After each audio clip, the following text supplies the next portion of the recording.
Hello everyone. How's it going? How's it going? I am Sariel Nero, and today I am here with Kōri-Oujo. Corey, would you like to introduce yourself? Sure. What's up, everybody? Big y'all hello, big y'all hello. My name is Corey. Corey, like Corey in the House, my favorite anime, and game on Nintendo DS. And I am an IRL event VTuber. I do a lot of IRL events. I've most commonly gone to like anime conventions and things like. I've been to like over 40 at this point. So there's that. But I've also been really passionate about doing concerts, IRL VTuber concerts as well, which has been a really great time. I am doing my very last one here in a couple weeks called Summer Splash. It's on the 27th and it's aboard the USS Hornet. But that's going to be my last like independently hosted concert. So it'll be a breath of fresh air after that. I'm looking forward to other IRL adventures after that, but just doing a lot of IRL events. That's what I'm passionate about. So that's a little bit on me, and I'm very excited to be here. Thank you so much for having me, Sariel. Yes. I am so excited to have you. Also, waifu in the chat. I agree. She's adorable. She's very cute. Thank you. I I specifically, when asking you for this, I was like, if you will just give me the first little bit to just absolutely be a fan for a second before we get on this. I so I am so excited. I am trying my best to be professional, but I think that you are so cool. And it only got, I don't know, worse or better what the proper term is here, but like when I started doing, because I try to deep dive for my interviews, and Mm. I already knew a decent bit about you, and was like, oh my gosh, I know she's awesome, I know she's cool. And then I started looking, and I was like, what? And then I'd find out, I'm like, what? It's just like the more I found out about you, the more I'm like, oh my gosh, she is like her. Like it is just learning about you has been so much fun, and I'm really excited to get into it because and I already know a lot of like really cool facts. I'm like, it's only gonna get cooler as you talk more about it. But like it's already at a level where I'm very excited. So just again, thank you for being here. Thank you. That's so sweet. Oh my gosh, I'm so honored. I'm very honored that you looked into me the way that you did, and you. I know, like obviously y'all don't know this, but the questions were sent to me beforehand, and there's some good questions in here. I was like, I always get worried nowadays, like when people ask me to like do an interview with them. Sometimes I'm like, okay, but don't ask me like the same questions I get asked at like conventions like over and over again. And like it's not their fault. But like I always get asked like, "Oh, what's the lore? Like why are you a raccoon and the ice princess or like how'd you get started as a VTuber?" Like I don't know. I get like tired of those questions because and it's no one's fault. It's just because like I've answered them like 30 million times like at cons, and so I was a little bit nervous. I was like, how do I tell someone like that's going to interview me like, hey, don't ask me like very very basic questions, because it's like I answered them way too much already. But when I looked at the questions that Sario has, it's actually very good. Like I can tell that you did your research, and like I am very appreciative of that. So thank you very much, Pachi Pachi Pachi. Clapping my hands to you. So yes, good job. So it's very funny that you say that because we did discuss the first two questions on here are absolutely allowed to be very truncated, and Right, because you've right. explained them a lot. It's the basics. Yeah, How'd you yeah. start content creation? Why VTuber? All that good stuff. Yeah, but that's okay. Like I'll like answer it briefly, but I'm not gonna like go into my TED talk. You know what I mean? Yeah, absolutely. Yeah, yeah. Well, Um, then I guess we'll just start there. Yeah. yeah, yeah. No, for sure. Okay, sounds good. Do you want to like actually ask the first question just so my chat knows what it is as well? So, how did you start in content creation? What got you here? Yeah, so I've actually done content creation stuff, like dabbled in it for a really long time. Like I've had an interest in like video editing and recording videos, being like kind of a personality on the internet since like oh my gosh, like middle school, like the very cringe days, you know what I mean? So I've always had like an interest in it. But then as I got older, obviously I pursued my education. I went to university, and so I couldn't really like pursue content creation on top of that. At least like that's not what my brain was wired to do.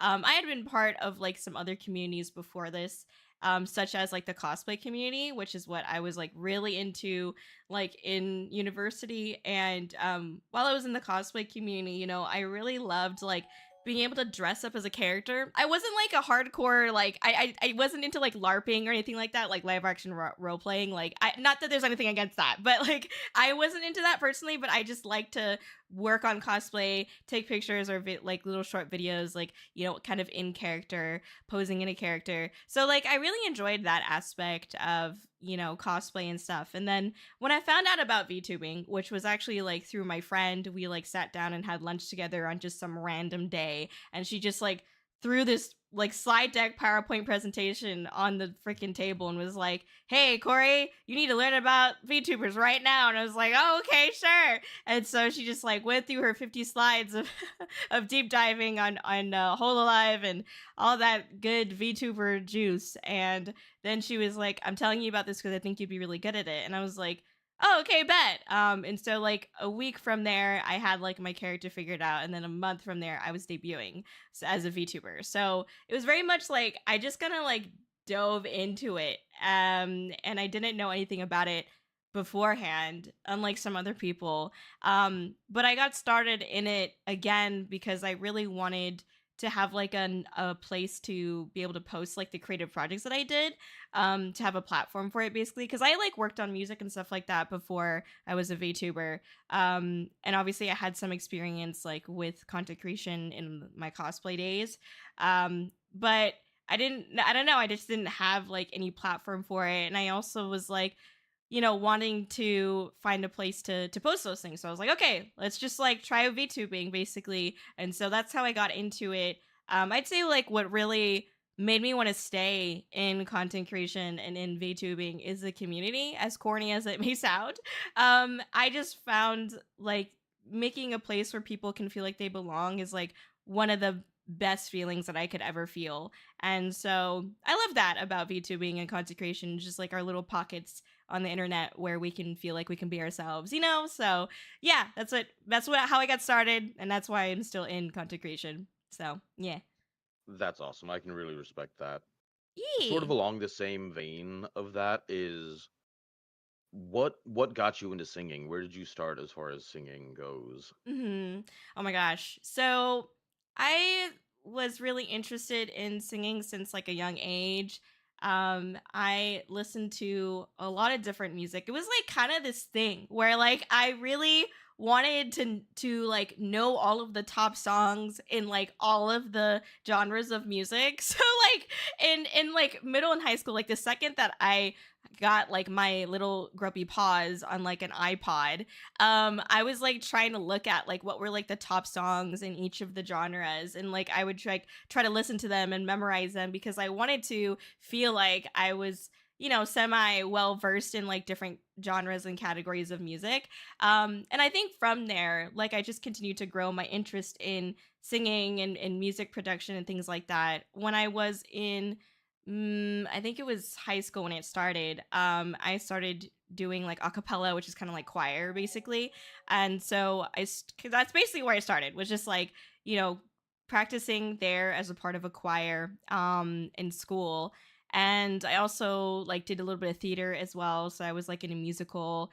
And then from there, when I was in college and university, like I was making my own music just for funsies, and it was really just like sad boy hour music because I was like, it's just a classic university student, like just anxious and depressed. And so, like it wasn't like happy music, but it was like music that helped me get through the time that I was in at the, in college basically. So it was what I needed in that moment. And then when I got into VTubing, like I knew that like music would be a part of what I do, but I really didn't know how deep it'd go. Like, to be honest with you, when I first started out, I really did not think like concerts and like just doing 3 original music albums. Like, I didn't think that I would be doing that. I did like if you asked me for like day 1, like, "Oh yeah, did you know that you hosted like 9 concerts and you performed at all of them? You have like 3 original music albums?" I would have been like, "No, I don't. You're freaking crazy." And so, I didn't think it would be like so embedded into my VTuber career now, but It is, and I'm kind of grateful for it because I'm not the best singer out there. I still have a lot of room to improve, and like I've not actually had like a ton of professional coaching and stuff, but I've had a lot of fun doing it, and it's just another way to like be able to express myself. So yeah, that's my long answer. Sorry. Oh, it's all right. I do have more stuff that we will dive deeper into some of the music stuff, but I wanted to throw it in here that while doing a lot of the research, I was obviously listening to a lot of your music, Hmm. and I have a 10-year-old daughter, and the closest thing I can find to describe it is inspiration because she started listening and she was like, "Oh my gosh, and it's okay for a girl to sound like that and that's allowed and that's so cool." And so just the awakening of like her mind to the ability to even be allowed to do stuff like that was just really cool to watch her experience through listening to your music.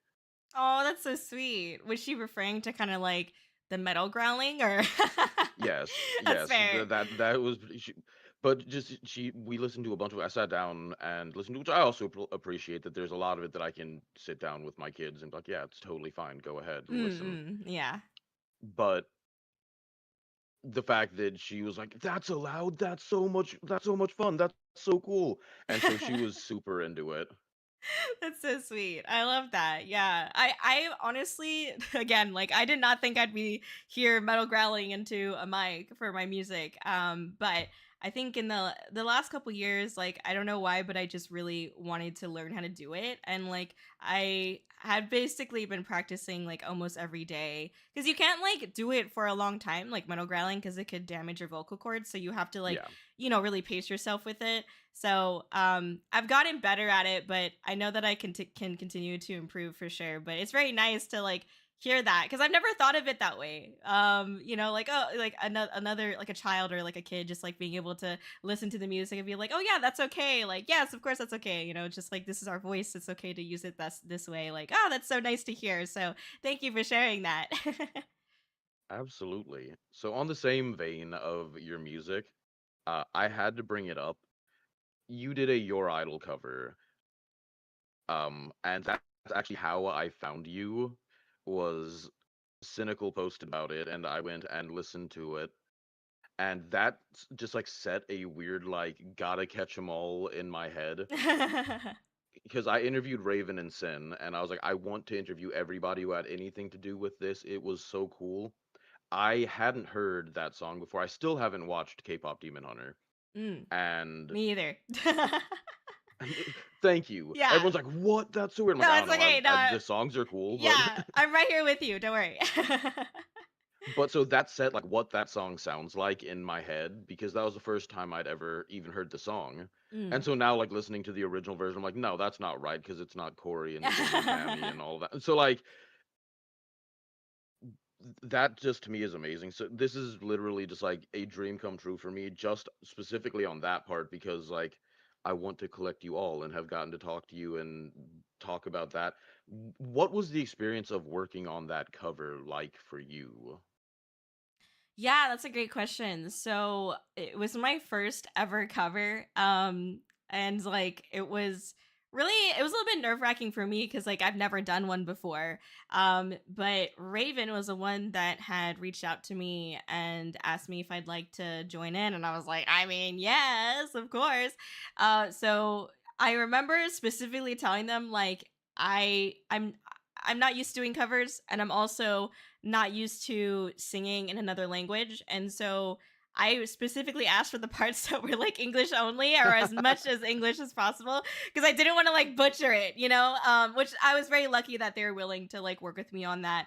And they took the other parts. So it worked out basically, which I'm really grateful for. But it was a little bit crazy because like I'm so used to, and this is just like a me thing. I'm so used to like having full control over everything that I do, like whether it's with music or whatever it may be. And so for me, it was just like I don't know. It was weird to like not be in control. As weird as that may sound, like obviously I had to relinquish control, and I was okay with that. But I was definitely like, oh my gosh, like so when the mixing came back, I was like, I had all of these things in my head of like what I would do to like improve it, but I also didn't want to like take away from like the people that were leading the cover, and also obviously like the other participants too. Like I didn't want to take away from them. So I think the only thing that like I really requested, and you know, thankfully they were okay with, was like me metal growling in like two of the part, or I think it's only like technically one part of like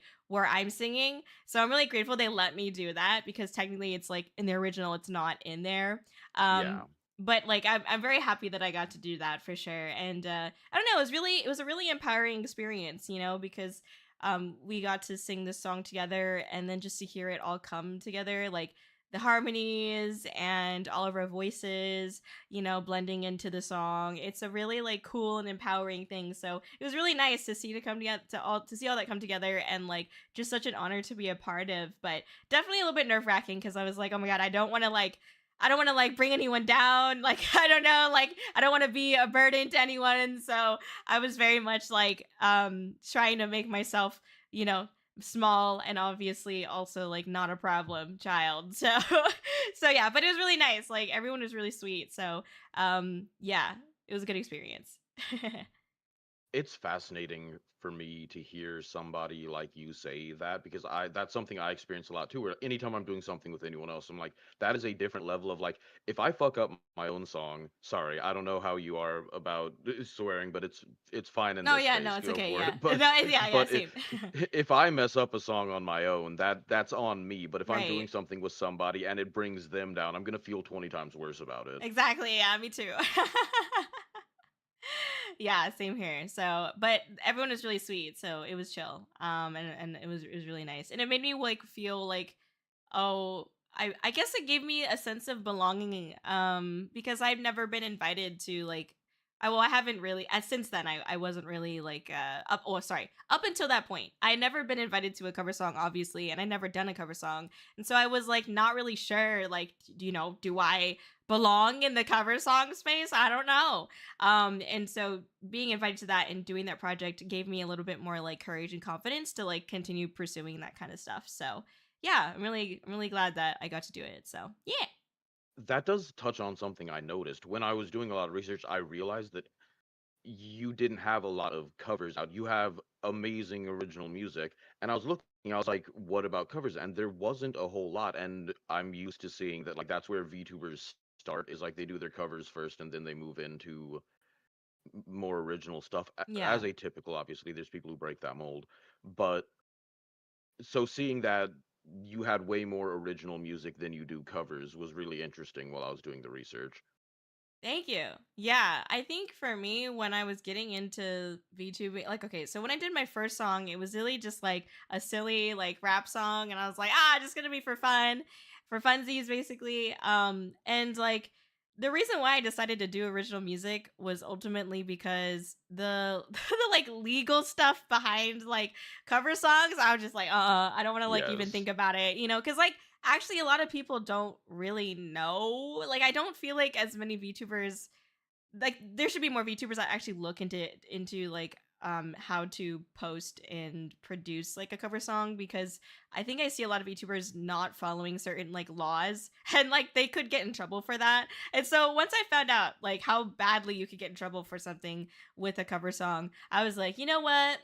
I'm not gonna do a cover song, which is why like I kind of just did original music, because I was like, I don't want to have to worry about that stuff. Like I just want to own it and like, you know, be done with it. But obviously you run a lot of risks that way too. Like no one knows your original songs, so it's like it's not gonna necessarily get out there. You know, it's purely reliant on the way you market it, and you know, if people like your voice, you know, in the niche that you're trying to market it to. And then obviously too, like cover songs do have value, where like you're singing a song that's already been written well. And so, you know, you don't have to worry about like, is this melody good or the harmonies that I have good? Like it's already like set in place by the original singer. And thus it's like not that it's easier per se, but it's a little bit it's good for you as a singer to learn how someone else like professionally saying something. You know what I mean? It helps like train your voice a little bit more versus like with an original song, like if, we could be sounding like shit and we wouldn't even know. You know what I mean? Because it's like because we think Yeah. it sounds good in our head, but we don't have any experience like songwriting or whatever. And so yeah, but it's all trial and error with original music anyway. It's just like you learn from it. You put something out and you try to do better next time. So, yeah. Did I You brought answer up your question? again something. Okay. Yeah, Sorry, I was absolutely. like, wait, did I? Y- I yap. Oh, it's So, fine. These sort of go everywhere. It's all right. yeah, yeah, But yeah. you recently posted something about the legalities of cover songs and stuff like that. And it was interesting seeing that because a lot of people are just like, just make stuff. Go online and pull a karaoke version and do it. And I'm like, I am so nervous. That's why a lot of the stuff I'm working on takes so long, is because I'm like, well, I'm trying to one, find something that I like, and then trying to make it legally distinct enough by changing the music enough to where it is still recognizable but also not the same thing where you're not going to get in trouble for it. So it's a lot more in the background than just do it. I know that just do it Yeah. is like the advice you give people. It's like, okay, but just do it has a lot of steps. Oh no, absolutely. Yeah. I think for me, like, what what I usually say, like when I say like just do it or something like that, I think for when it comes to like music, at least, what I generally mean is like put it out, like, but obviously, like it takes, of course, yes, there's so many steps that it takes to get it done and make sure you're following certain steps and whatnot. But I think like once you do actually, complete that first round, the times that you try to do it afterwards should be a little bit more straightforward. And I always tell people like to write shit down because I feel like I feel like when you're doing these processes and you don't write it down and you try to come back to it later, you're like, what did I do? And so it's like I write a lot of stuff down. Like I use spreadsheets. It's like the curse and blessing of my existence. But it's like I try to write down everything I do down only because like you never know how it might come in handy in the future and then be able to like speed things up as well. So, yeah. I always find that so interesting because I want to be like that and I am not. Like just getting to see your Google, well, what's it see right there, the drive that has all like your stuff for making the announcements. I was looking at that, I'm like, this is amazing, and then I was like, shit, I have to make one to send her my stuff. No, no, that's fair. It'd be like that. It'd be like that. It's just like I don't know. I think it's just because I've had to send stuff around so often that it's just like, oh my god, I should just put it all in a folder and then send them the link because I don't want to have to keep like digging stuff up. It's more so like because I want to be efficient and like I'm kind of like anal about it, and so I don't know. I'm just weird in that sense. so yeah. It absolutely helped. It was just wild because I saw that and I'm like, oh my gosh, there is a good way to do this. Yeah. Yes, exactly. There you go. There you go. We're learning. So the next one, I'm just going to prepare the audience for the fact that this is going to be slightly glazy, but it is all 100% true. And it's going to be a little bit of a introspection for you on this one. I've had a lot of experience talking with multiple V singers, and you've been just casually brought up as just the queen of IRL events, and one person in like particular was in your last concert, and when it came out that I was interviewing you, she was like, "Oh damn, going for the queen," like right there, and like it all helps build the hype. But for you, how does it feel to be held in that level of esteem by so many people?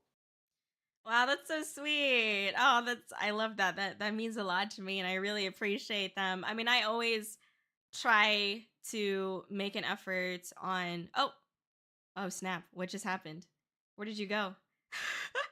Oh, I don't know, everything just exploded. Oh no. I was like looking at my screen. I was like, wait, is it suddenly empty? Hold on, let's Oh see. no. Don't worry. VTubing. VTubing cries. Yeah.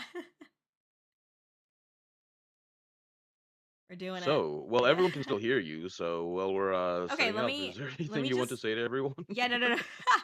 Let me get your I have Discord reactive, so I'm just going to use that for now. Okay. Yes. So And let me know if I need to reconnect or something. But I think I'm still in the room, but I don't know what just. Actually, you know what? Let me double check. I just want to make sure that it's not on my end. But it does seem like you disappeared. Let me see. Yeah, no, on my side, it was just like connection to Steam is gone. I was like, well, all right. Oh crap. Okay, let me try to connect again, maybe. Oh, nope, I can't. Okay. Well, I'm ready.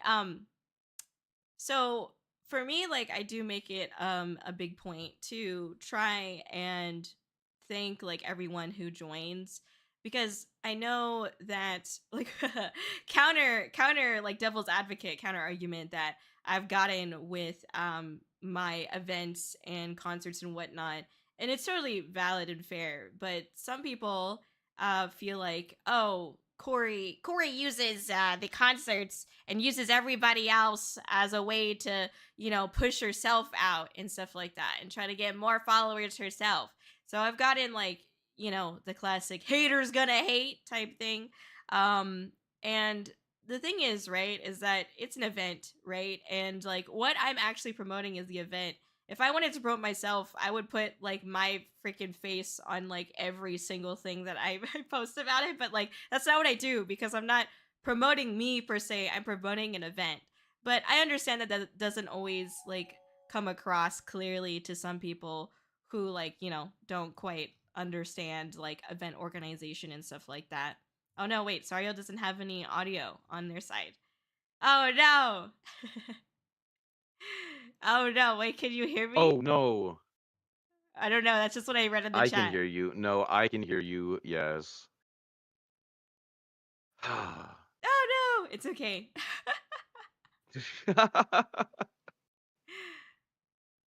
I switched it over to a scene that had your reactive while we were getting this fixed, and it didn't have the proper Discord channel volume. Oh Oh no. gosh. Well, so on my side, it looks like VTube Studios back up. If you want to Okay. try to join Yeah, let again, me see. Okay, don't worry. Don't worry. that was such an amazing answer too. I'm so upset. Sorry, No, everyone. it's okay. Don't worry. Okay, let's see. Um all right. I think I'm in the room, but sometimes my model takes forever because it's a heavy she thick with layers and I'm waiting for yours to load in too. There you are. I see you now. Okay. There we are. We're back. Yay. Sorry, everyone. Okay.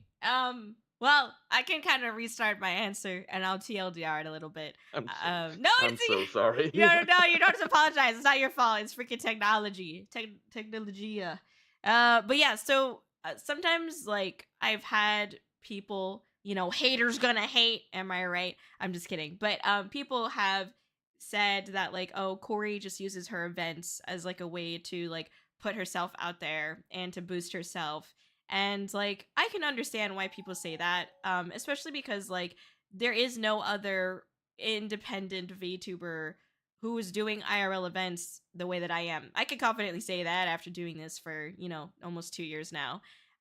There's no one else, and no other IRL, no other independent VTuber is bringing on other people for their concerts and stuff like that. And they have their reasons. There's nothing wrong with that. I'm not putting them down, but just it doesn't exist, right?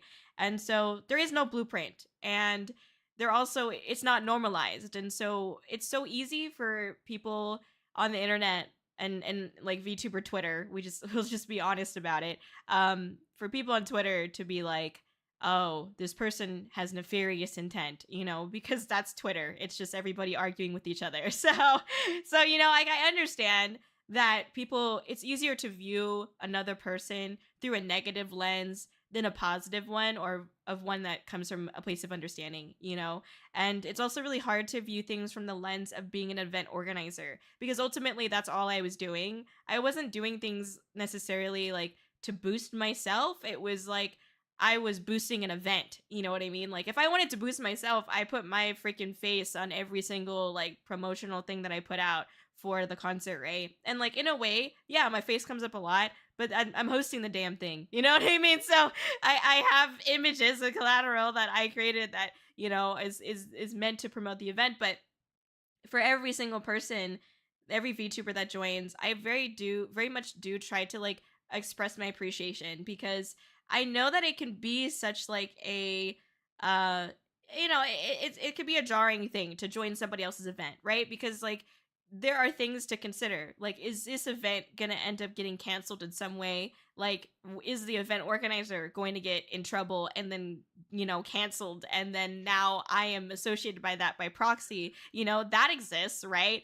Or is the event itself like gonna have such terrible quality that I don't want to be associated with, like, Minecraft but VTubers? You know what I mean? Like, I don't want to look like Yeah. pixels on the screen. Like, and so there is a lot of trust that I truly believe goes into participating in someone else's event.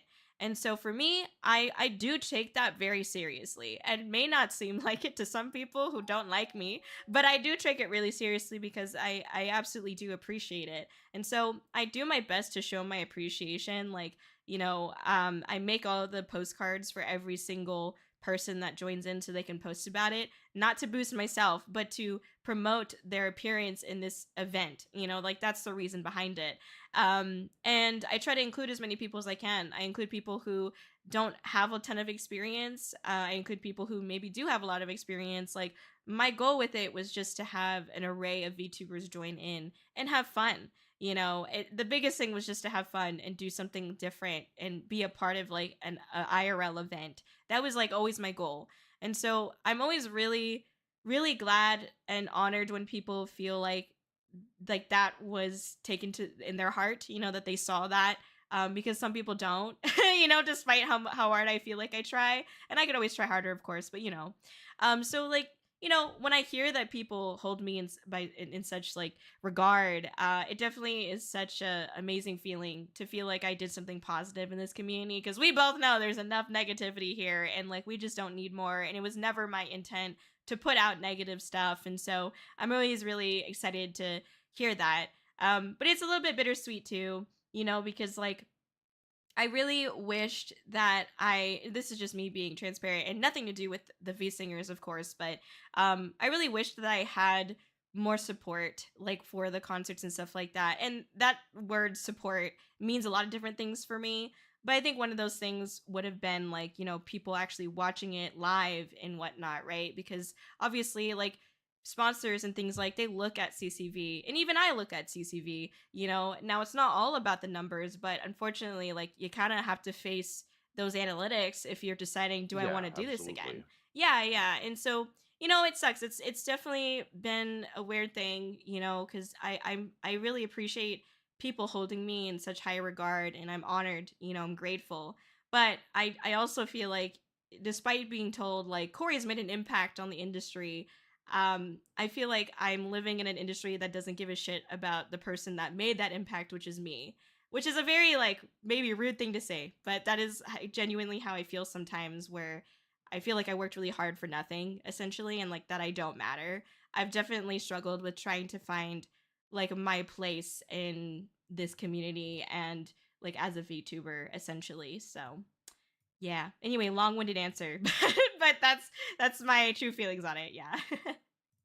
There were a couple things in there though. One, about people thinking that, oh, you're doing this for you. As again, somebody who was digging through your social media, for every like one post I saw about you talking about yourself, there was like 15 to 20 of the people in the concert, just about the concert. And so to me, that's just wild that people would even think that, when it's like, dude, I dig to find stuff on Twitter about you and yourself, because most of it is promoting other people or events and not yourself. Yeah, yeah, I know. But I've also gotten like people getting upset at me for that too. Like, they're like, you should really like post about yourself more. Like, it's like you just do the events and that's it. And I mean, like, that's true. But it's really hard. Like, I've talked about this to even the person who was like kind of attacking me about it.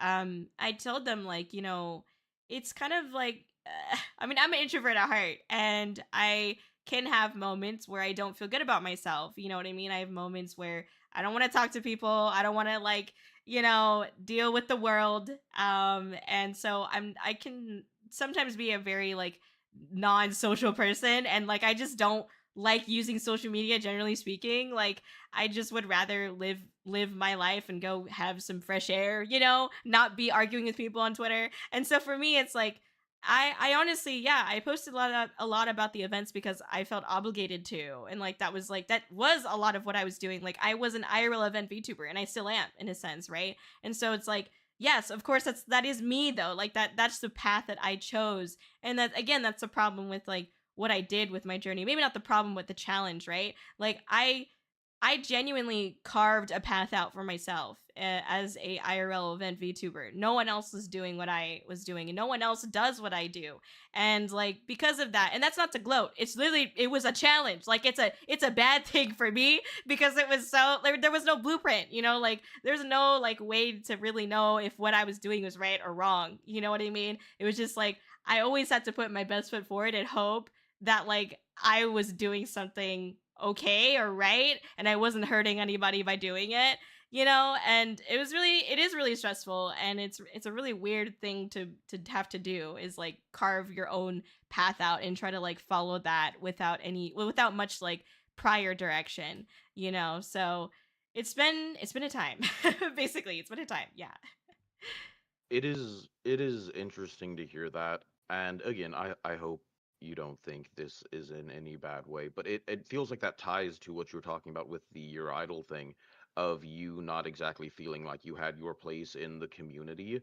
And it feels like that ties to like you were a trailblazer. You did something that hasn't been done before and hasn't really been done since. Hmm. And then you're looking around and you've made your own space, but because of that, there doesn't feel like there's necessarily a bunch of collaborators, friends, whatever you want to call them, in that area because you dug the cave out yourself, you know? Yeah.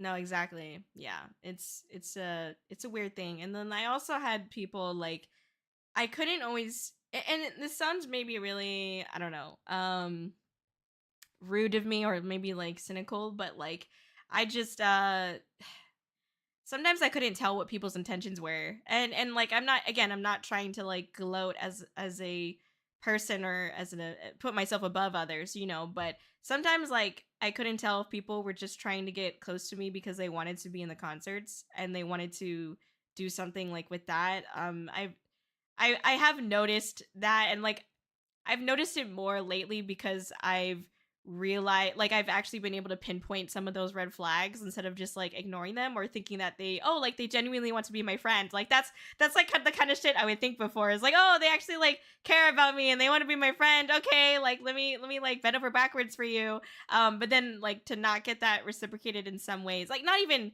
get that reciprocated, but just like to have some of that like respect back to me, even a little bit. And it's made me realize like, okay, I think maybe, I don't know for a fact, but maybe some people were just trying to like be buddy buddy with me because I was putting on the IRL events. But that's exactly why I need to stop too, because it's like I know my value is more than just being an event organizer, like a concert organizer. Like I'm so much more than that. And so I gotta like focus on the other stuff, especially because like being a concert organizer is just not sustainable. Like for me at least, independently. Yeah, so it's been a time. That I promise I'll find a better word than interesting, but I'm looking at it from the other side of things, especially as somebody who just sort of like messaged you and was like, "Hey, any chance you want to do this thing?" I am constantly worried because you're right, not just in the VTubers, in content creation in general.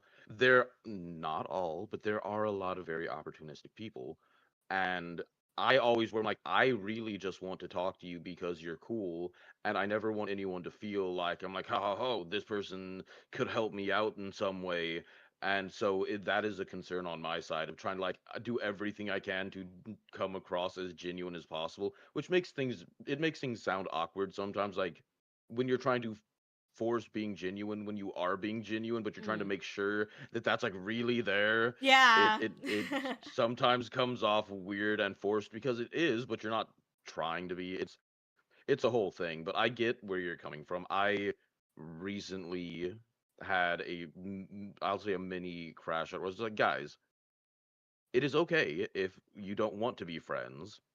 Like people I've worked with where I've been like, "Oh, it's fine. We did our thing. That's cool. It was a fun time." It's like, "No, we're friends and I super care about you and that's awesome." And then I'm like, "Oh, cool." And then, I think we're friends and then it turns out I'm like, "Dog, you don't have to say we're friends. Like, we can do our thing and be like, "Wow, that was fun," and go our separate ways."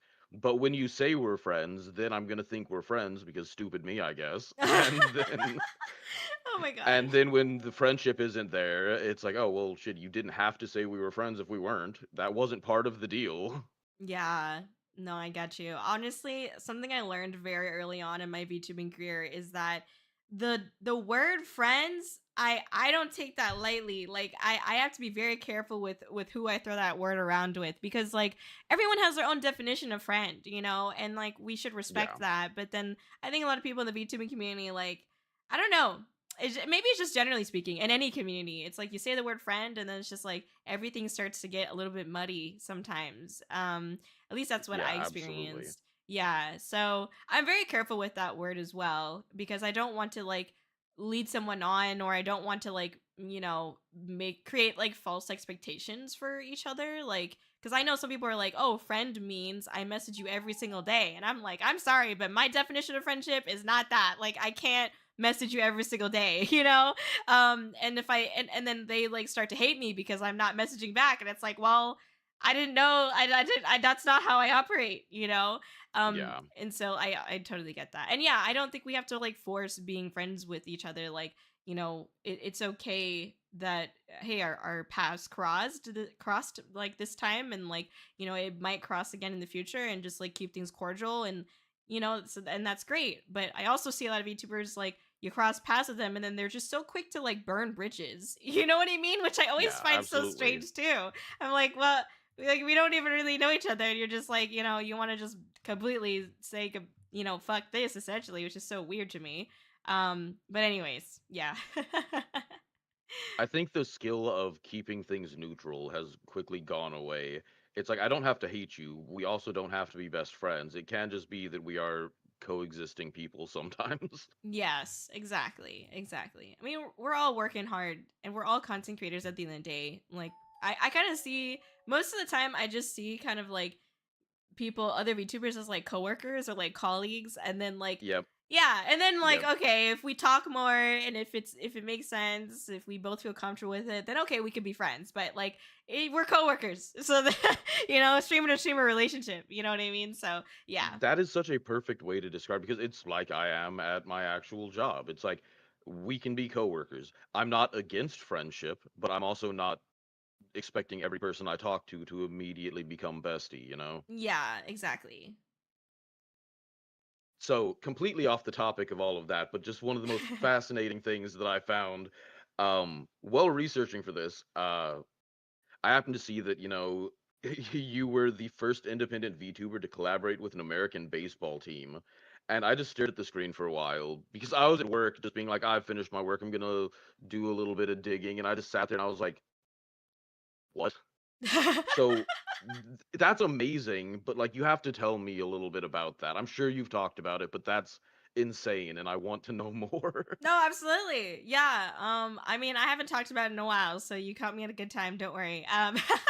But how it started, so I was back in like, oh my god, this was in 2024, I think. And so 2023, 2024, I was doing a lot of outreach to conventions. Like I probably reached out to like over like 300 conventions or something like that in the span of like a month or something, and then more after that. And so I was like reaching out, trying to get my foot in the door with a bunch of convention organizers and stuff. And I came across this one organizer called Anime Wonder. And they were hosting a convention out in like Southern California or something like that. if I remember correctly. They have a couple events, but they had one there, and I was like, okay, I'll reach out, whatever. And so they're like, yeah, we'd like to have Corey at the con, but like, we also have this like pop up event that we're doing with the Frisco Rough Riders out in Frisco, Texas. And basically, would we see that like, Whole Alive is doing a collaboration with the Dodgers on like July 7th or whatever. Well, we want to be first. So would Corey be down? And so they were the ones that were like, we want to be first. We want to beat Whole Alive.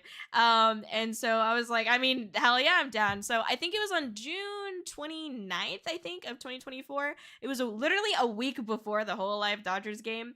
And so basically, we had spent all of June just like getting assets together. I had gotten an artist to like create little like like shirts and hats for Ack the raccoon and I to wear. And what I was told to do was basically I was doing a Rough Riders chant. So it was like, let's go Riders, da da da da da. And then there was another one where I'm singing the Take Me Out to the Ball Game. So I did those two things. And I was on the big jumbotron, and I think it was played during like the when they were switched. I don't know baseball, so I apologize, but I think like during the innings or something like that, like between the innings or something, like when they were switching places, something like that, it was being played. And it was crazy. So I actually had the opportunity to go out there and see everything come together. And it was like I was incognito, I was hidden away. And first of all, it was hot as hell. It was hot as fucking balls, and I hated it because I'm an ice princess, So I'm like, I'm used to it being very cold, and I was just sweating, and it was gross. But the food was great, so it doesn't really matter because the food was great. But it was a really weird, surreal experience because I was like, I know that's me, but not really. And like I see her on the screen, and but like I know it doesn't register. Like it's just like that's not me, but it is me. I don't know how to explain it. And so it was a really surreal experience. But I think the thing that made me the most happiest, to be honest, was seeing people like sing along as well. Like at first people were like, what's going on? But then, you know, they started singing along as well, and that was really cute. A lot of people, there were like definitely a lot of kids there too that were just like staring at the screen, like, oh my gosh, like it's an anime girl. And so it was really, really sweet. It was very like community focused type of event, and I always love those kinds of events. And then finally it wasn't even the end of the game yet, and I was like, I gotta go to the hotel room and like cool off because I am dying. And so I was like about to pass out from like a heat stroke or something.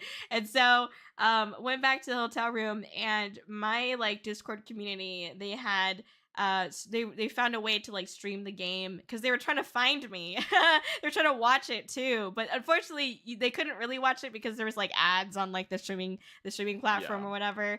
And they weren't focused on the jumbotron, of course.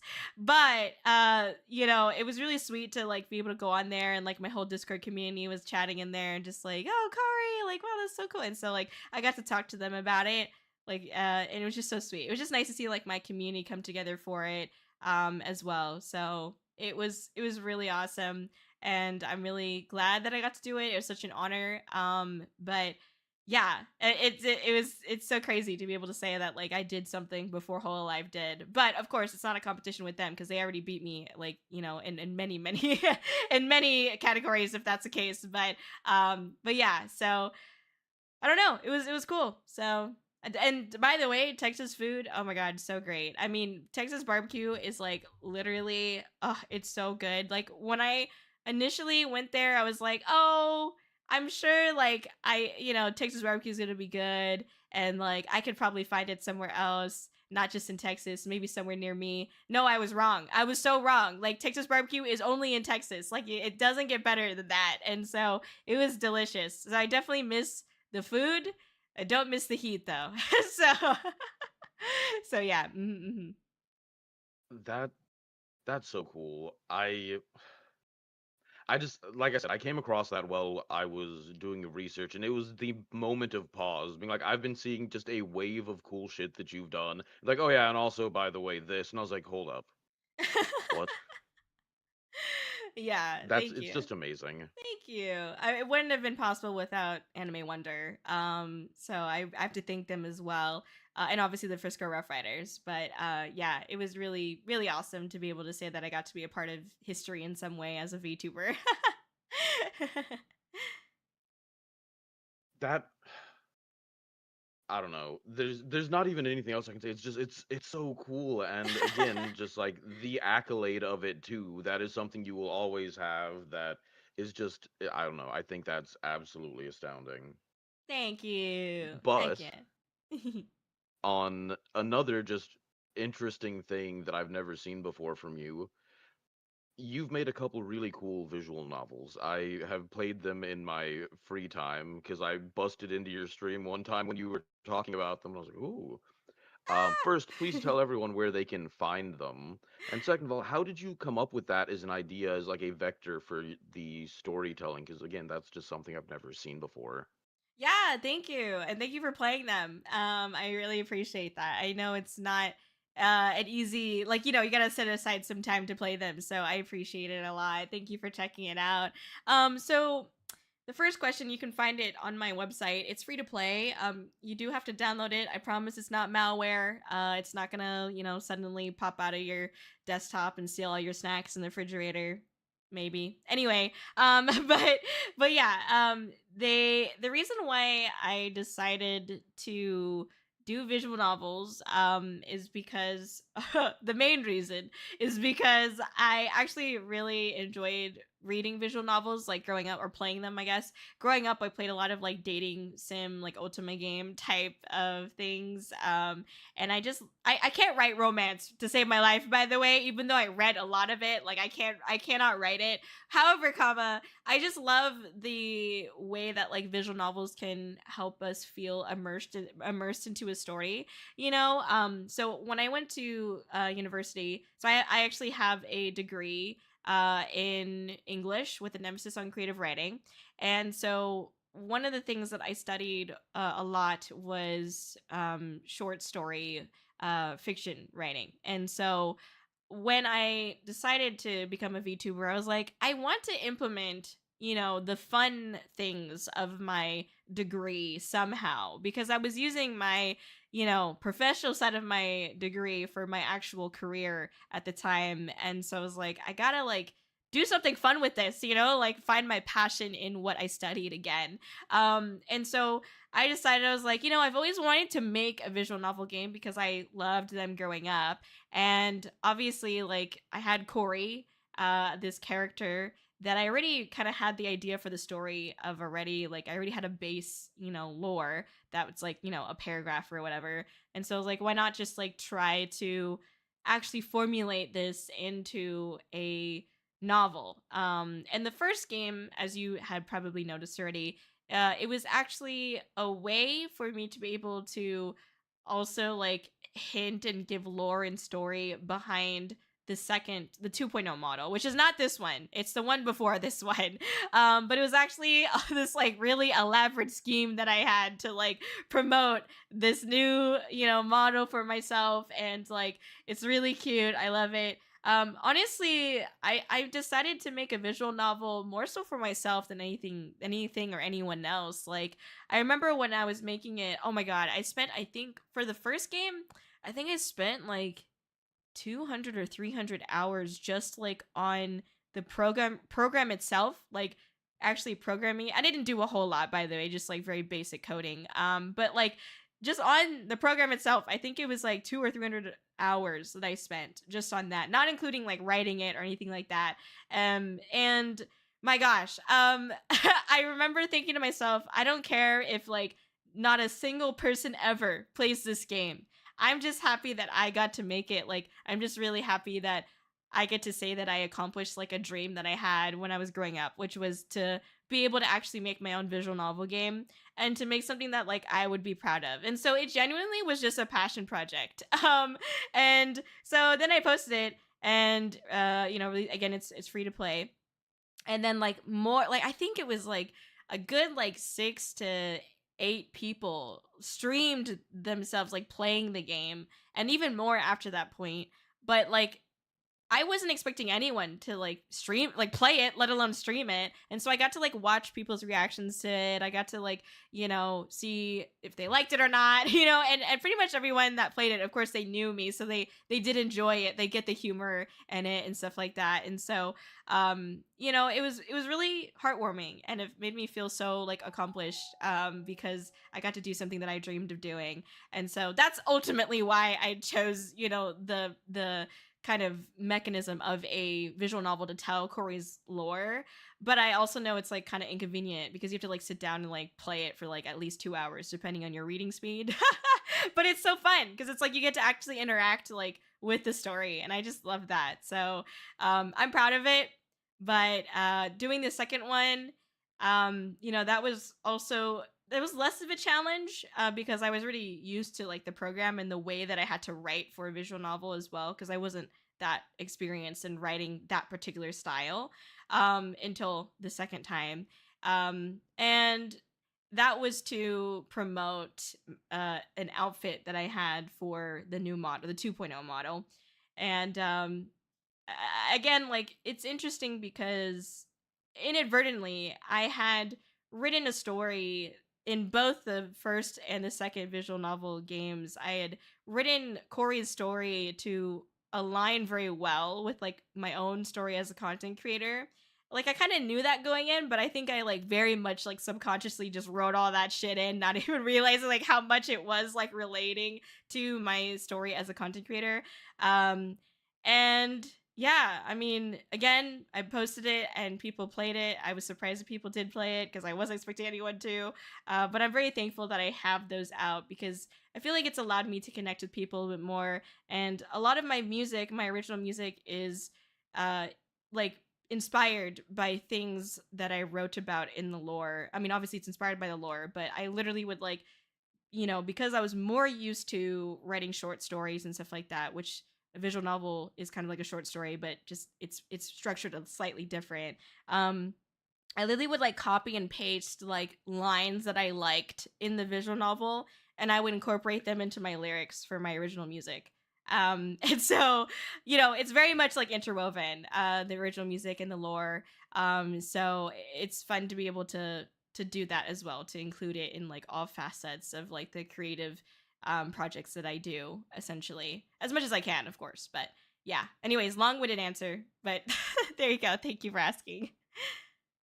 It's really cool how connected everything is. I will also say, my plan was to stream the visual novels, but when I found them, I really wanted to check them out, and I had just finished playing a like, what's the delicate way to say this? A more adult visual novel. I'm That's like, I fair. really don't want to put Corey back to back with this.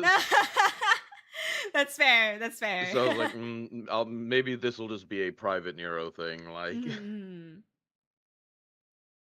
but you brought up the hours it took to just like actually making the game part of it. And that you're doing fantastic as an interviewee because I don't even know if it's intentional, but you are tying perfectly into like the next questions. And I love that because it makes my job easier. Of course, yeah. But I don't think it would be a stretch to say you are one of the most ambitious people I've ever met because like just with everything you've done, you have to be.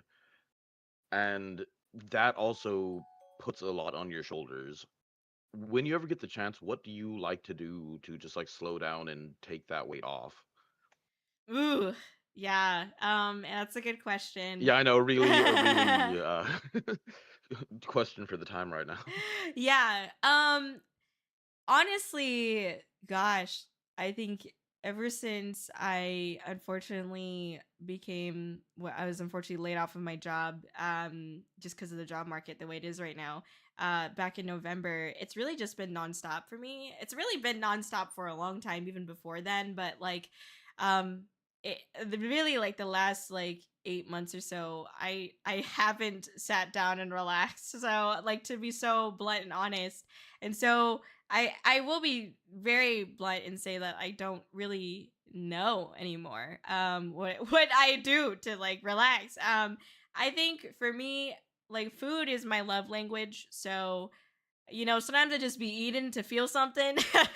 I'm joking, but not really. I like to go out to eat. I like to enjoy food with other people.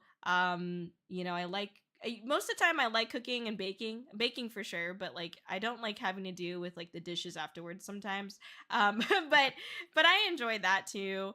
And there are some games that I play only like offline, like I don't play them on stream, and so like those games I will play sometimes.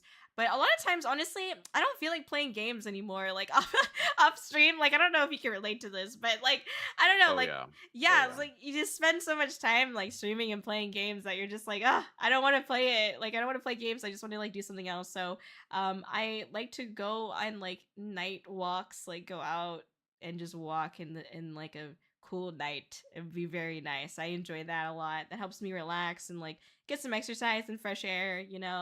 Um what else Go do be I out like with the to raccoons. Exactly, exactly. It's always like during like obscene hours too. So cuz like no one's out, or at least it's just the raccoons and I really the nocturnal animals. But yeah, I mean, I see my family a lot. Like I'm really close with my mom and my grandma. My grandma's like 92 years old, I think. So she's up there, but she is so much like spunk and spirit, and she's still kicking, like she still walks and everything like that, so she's very active still. So I love seeing her and spending time with my mom, and so that's probably what I do the most to like slow down and relax, is just like see family, get out the house, do anything outside. Now although it's summer now, so it's like getting hot, so it might be harder to do that, but as much as I can, try to go outside, get some fresh air. um but yeah, sometimes I'll like go on like my Discord community and just like, play another like offline game and just share my screen, and we'll just like shoot the shit. But that's probably it. I mean, I don't have a lot of time to do that anymore, I will say. But when I do get the time, that's what I try to do, is to relax. That's fair. If you don't mind me asking, how I don't mean involved in like doing things, but how much is your family aware of what you do? I mean, you're so involved in it. I feel like they have to be at least vaguely aware of what you do. But like, how tied into that are they? Oh yeah. My dad was not, like, he knows what I do. He's not very interested, like not in a bad way, but like, I've always had kind of like a weird relationship with my dad. Oh, look, another VTuber with daddy issues. Yeah, that's me. But but yeah, like I don't, my dad's kind of, he knows about it, he supports it, he just wants me to be happy, and I'm like, I can't ask for anything else really. So yeah, that's him. My mom, she's a lot more involved, I would say. She's helped me like do some small tasks to be able to like, for example, I have like free stickers that I pass out. She'll help me like cut them up and like bag them and stuff like that. And so she's helped me a lot just with like trying to get things prepared, any physical stuff that is pretty mindless, she'll help me prepare that. There's actually, funnily that you asked that, recently, like, there was a community member who had written a letter, a very kind, heartfelt letter to myself and to my physical representative James, and also to my mom. Surprisingly, I wasn't expecting my mom in there, but he did. And so I did pass that letter off to my mom, and I had mine that I read to, and it was just so sweet. And my mom actually wrote a letter back to him that I actually have to give to them now. So yeah, but it was really really sweet. My mom, she sees the good in what I do, and so does my dad. I can't say too much, but like they have been able to like experience and see like in action some of the things that I've done at like conventions, for example, just like as an IRL event VTuber. And they, one of the like highest compliments that I could ever receive from them was just how proud they were of me to have created a space where people could be happy and like feel like they belong, because there's so many places in the universe right now that feels negative, or we feel like it's just propagated by hate, and we don't need more of that. And so I'm very happy to have been able to say that, like, I made my parents proud by creating a place for people to belong, in a positive place, So they know about it. They support me. Obviously my mom, ever since I lost my job, she's been kind of like, I don't know, Corey, you better go get a job. And I'm like, yeah. I'm kind of trying to do this full-time VTubing thing. And so she's kind of against that aspect, but she does support me, doing all of these things with VTubing and having the kind of community that I have as well. I have a really, really sweet community. And so yes. That that's fantastic. I loved like I know with the internet as it is, there's a little tiptoeing around it, but it made me think of my own dad. Where like he knows he supports me, but it's very much like the win he's asking me. He's like, "So, you winning, son?" I'm like, "I guess." Thank you, dad. Right, right. I got you. Yeah. Yeah. So this, I'm honestly partially embarrassed about how I wrote this, because I was writing these to send to you at like 2 o'clock in the morning, and apparently my like English lit came out, but I'm gonna read it verbatim because I sort of freeform it. Like I have my general questions and I make work it in, but I want to read Hmm. this word for word with how I wrote it so everyone can be embarrassed with me. Your events aren't just concerts, they're amazing spectacles of beautiful storytelling interwoven with these fantastical musical performances. Do you have a drawn out storyline for this world you've created, or is it just more inspiration based? That's so sweet. No, that thank you for saying that. That's so nice. If it's any consolation, I just feel like suddenly embarrassed that I've been calling you Sariel, but you go by Nero, don't you? I'm Oh, sorry. I go by anything. No, it Okay. does not matter. Most people call me cereal, so like I don't, Cereal. it doesn't bother. Oh my god, that's so cute. That's hilarious. That's so funny. Oh my gosh, we need to get you on a cereal box now. Stat. All right. Oh my gosh. Yes. So, do I have a storyline for the concert? And first of all, thank you so much for freaking noticing that. I feel like I put in a lot of thought into like the concerts and how it's how the performances connect to each other and stuff like that. Even if it's like just 30 seconds to a minute, like I do think it's important to create that transitionary like, segment. And I know it's very easy for people, like, most people are not thinking about that. And so I do really appreciate it when people do like notice that because it is something that I wholeheartedly, put thought into. So thank you for noticing it. Um yes, I don't necessarily write it out, but a lot of times, it's kind of just whatever I feel inspired by in that moment. And it actually is kind of funny because I looked back at like my other concerts and I realized that for the most part, the story that I tell for most of the concerts is just the constant battle of consecration, which is like, hey, I'm learning something new or that I am hitting this bump in the road where I don't feel that great about myself or like I'm being challenged in a way that I haven't been challenged before. And it's about overcoming that challenge and becoming like a better version of yourself by overcoming it and stuff. So constantly like a lot of the concerts they have that narrative, just like that overarching message, right? And I just kind of tell it in a slightly different way depending on like the theme of the concert. For isekai though, it is a lot more like lore heavy and focused. For isekai season 2, which was the one in Las Vegas, was at Galaxy Theaters on a big cinema screen. That one definitely had a lot more lore built into it, because I also had like these models that I was like debuting for the first time at the concert as well. And it was a concert that meant a lot to me. Again, this was season 2, so the first Isekai was my first ever concert that I ever hosted ever IRL, and it was a time and it meant a lot to me because it helped me find like my spark and my passion again. And so for season 2, which was the one that happened a couple months ago back in April, like I really wanted it to still be full of lore, but I wanted it to be obviously like updated lore where it's like if there was a third visual novel game, there isn't going to be because I'm tired. I can't be focused on that right now. But if there was a third visual novel game, what would be in it? And that's like what some of the scenes are in Isekai season 2. So I actually like literally went back to my program and made some more scenes of the visual novel game, and I put that into the Isekai season 2 concert. Not just so that way I could transition and change my models, but also so that way it gave more depth to like what was happening in Corey's world, and what was why I wrote certain things in the new album, because that was like tied to the new album Beyond the Ice as well. So yeah, I mean, I don't know, I just think it's fun.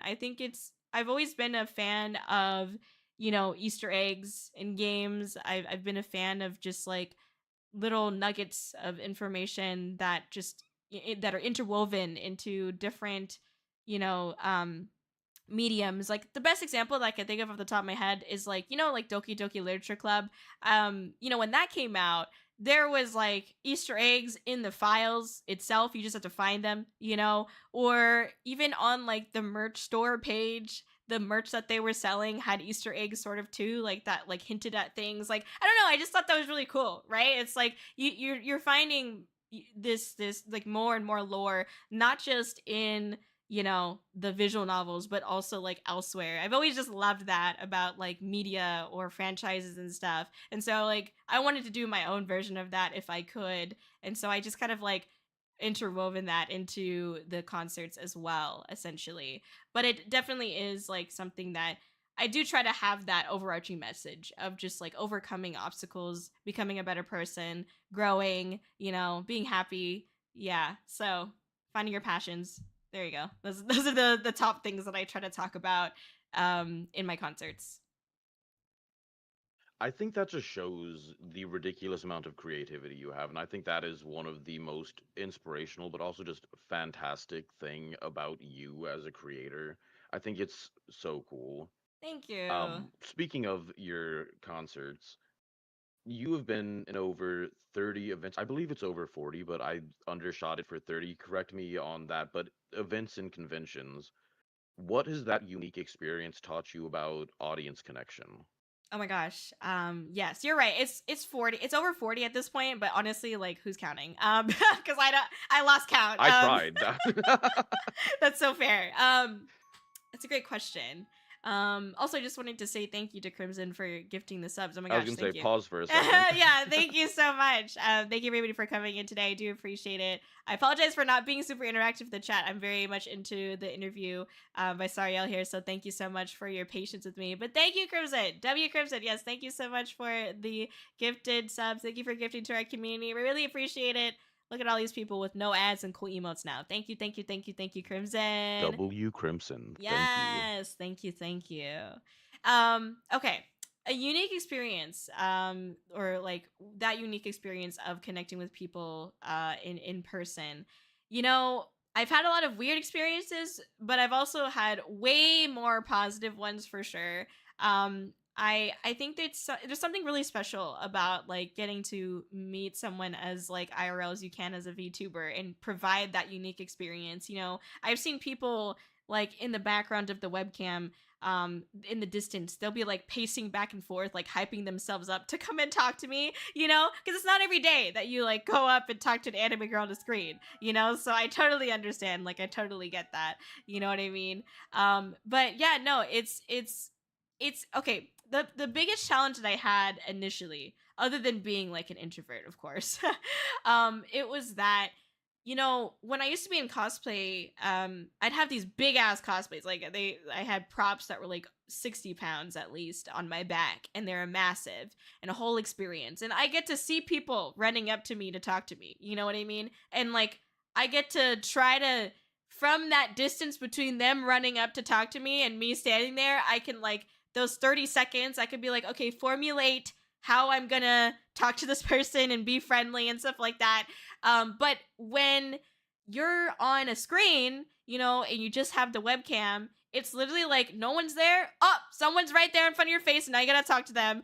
And so, for me, like that was like the biggest challenge, was like oh my gosh, like immediately being on your feet and being like, oh, like what can I compliment about them? Like, is it their shirt, their shoes, their hat, their hair? Like, what can I compliment them on? Nice face. Yeah, exactly. What are they holding? Like if they're holding any merch, or if they have like a character on their shirt, do I know that character? You know what I mean? Are they cosplaying as someone? Who are they cosplaying as? So just like trying to connect with someone in a very like just being on your toes about it is has been one of the hardest things for me personally. So that's like an experience that I've had to learn from, and um I do feel like very confident in being able to do that now. I mean, I won't name names, but I've been to a lot of cons where I see other VTubers having conversations with their meet and greets. I saw this one VTuber on a massive screen, and they were like a way bigger VTuber than me. And like there's someone that came up, and obviously this fan was like nervous and wasn't really knowing what to say, and the VTuber was like, "So, do you have any other questions for me?" And like, and I felt, and not to their like, not to discredit them, because obviously it's awkward for both of us. It's like we Yeah. don't know what to say, you don't know what to say.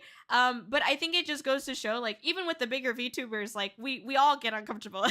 We all get kind of like confused in the moment, and sometimes we don't know what to say as well. And like, I think what I can be proud of is that because I've had so many of these experiences, I have not ever been in the position where I've had to be like, "So, do you have any questions for me?" Like, not that it's a bad thing, I'm not putting that bigger VTuber down by any means, but like I've been able to like just pick up conversation. Like, just like if they don't know what to say, then I will just carry the conversation, and I've become more and more comfortable with that like as I've done it. So that's something that honestly I've definitely learned, is just that skill of like carrying the conversation, especially when someone's feeling very nervous, and just like making them feel comfortable. I always feel like it's a huge win when I ask them about something and I can see like that spark light up in their eyes again. Like, oh yeah, they're excited to talk about that. And now like they're coming out of their shell. And like that's like the biggest win ever. And like I love seeing that.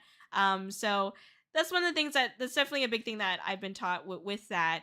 Outside of that, I don't know. I think it's just like a lot of the people that I met at cons, honestly, are part of my core community. Like, I think most of my core community, if not all, like I've met in person in some way. And so, I think it provides a lot of value having that really like unique interaction with someone at a con as a VTuber. And so I really do hope that it happens more.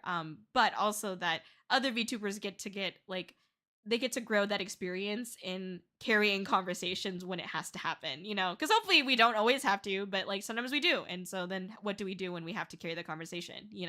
So yeah. So I was really excited because you got to see this a little at the beginning of stream, but especially beforehand when everything was breaking.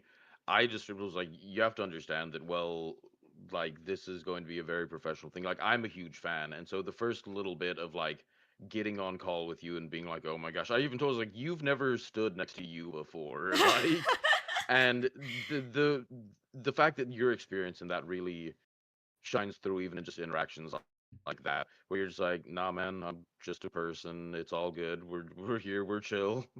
Yeah, I mean, I always try to treat people like people first. Like that's kind of my motto, aside from like, honesty is the best policy. I do think it's really important to do that. And I think it's so easy for us in the VTuber community, even me, like I catch myself sometimes like, we're using these avatars or anime people to stream and create content, and it's very easy for us to like get lost behind that, forget that like the other person on the other side is indeed a person, and like they might be having a bad day, you never know. And like I definitely try my best to, because of that, treat other people like people, like just remember like this anime person on the other side of the screen is a human being. And like I do feel like I wish there was more spaces like that on the internet, because I think it's so easy to forget that. Or yeah, it is. So I'm grateful to find people who also like treat people like people. So yes, and I think it's a completely normal See, thing to I be I nervous. understand. I understand that the everyone's a person thing, but you have to understand because, like, again, getting to talk to people like you, it's like I understand that she's a person, but she's a really fucking cool ass person, and like Thank you. That's it, very sweet. Thank you. it is one of those things where it's like, yes, you're a person, I understand, but also I think you're a cool person, and that is where the nerves come from. That's fair. I So appreciate that. the next couple questions are going to be about your original music, Okay. and I'm really excited for that part. Yeah. So, how much of what is in your music is an outlet for things that you're going through at the time? Oh my gosh, like a lot of it, I would say. Cause obviously, yes, like, you know, 30% of it is like, if I had to put percentages on it, like 30% is like, okay, it's stemming from the lore, it's stemming from like Corey as a character's story. But I often am just using like, Corey's lore as a way for me to talk about what I go through as a content creator. I think the most obvious songs that are like about the struggles that I'm going through are usually the rap songs because I'll like directly rap about like, also I use the word rap loosely. I don't necessarily think I'm a rapper by any means. Please don't judge me, but I would disagree, but oh, that's so sweet. Thank you. Thank you. But yeah, so I do definitely talk a lot about like the angers and frustrations that I've had in my rap songs the most. Like they're the most obvious there. But I definitely in my other songs for sure, like I want to incorporate as much of myself as I can. I think it's most prominent in my most recent album Beyond the Ice because with original music, at least in my experience, like the first album was like my mixtape. The second album was like me kind of like defining my sound and figuring out what that sounds like. And then the third album was like refining that more. And I'm going to continue improving, of course. But like essentially, one of my big takeaways with the second album, Celestial Curse, is that I felt like I didn't have enough emotion. Like I wanted it to be more emotional, and that could mean I needed to be more angry, I needed to be more sad, I don't know, I needed to be more sassy. Like I just needed more from like my voice, I needed more. And so with Beyond the Ice, it was a very like intentional thing where every song I tried to make it emit a different emotion from myself because I also knew I was going to be performing them. And when you perform a song, it is so different than just like recording it in a studio, of course. You know what I mean? Like when you're performing, you're getting like the energy from the audience, and you're on the spot. And so you yeah. have to you have to almost overperform. And in that sense, like I realized that as I continued making original music for Beyond the Ice, I was like, okay, I really need to have as much emotion as possible in these songs and just act like when I'm recording, act like I'm performing, which I know like sounds like a no duh to some people, but I just didn't have that like that bone in me quite yet until that point.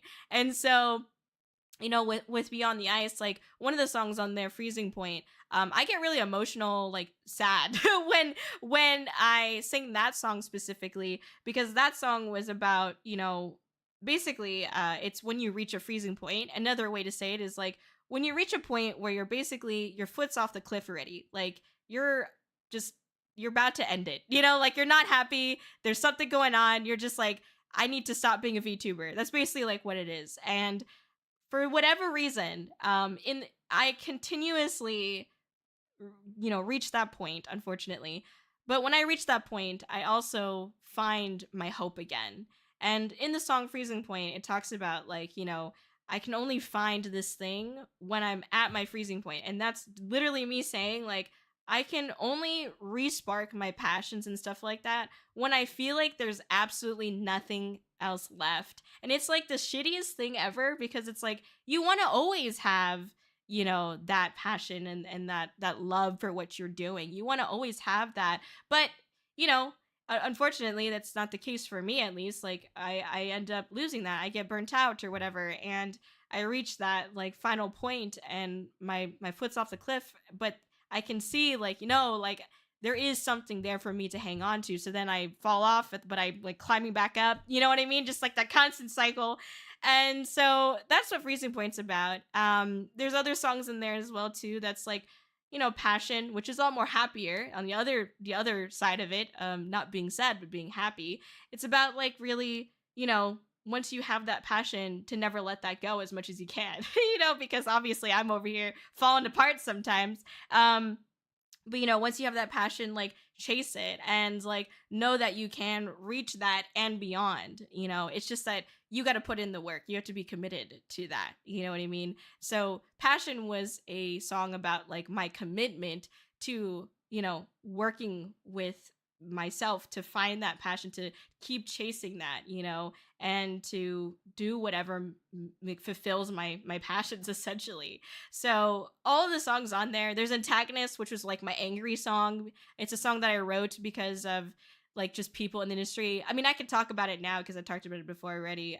But Antagonist actually was a song that I wrote after all of the shit with Luminara went down. If you know, you know. Um, Oh, yeah. but I wrote that song like afterwards, and so a lot of the lyrics that are in there are directly about just like how messy they were. It's like also just like how they were villainizing me.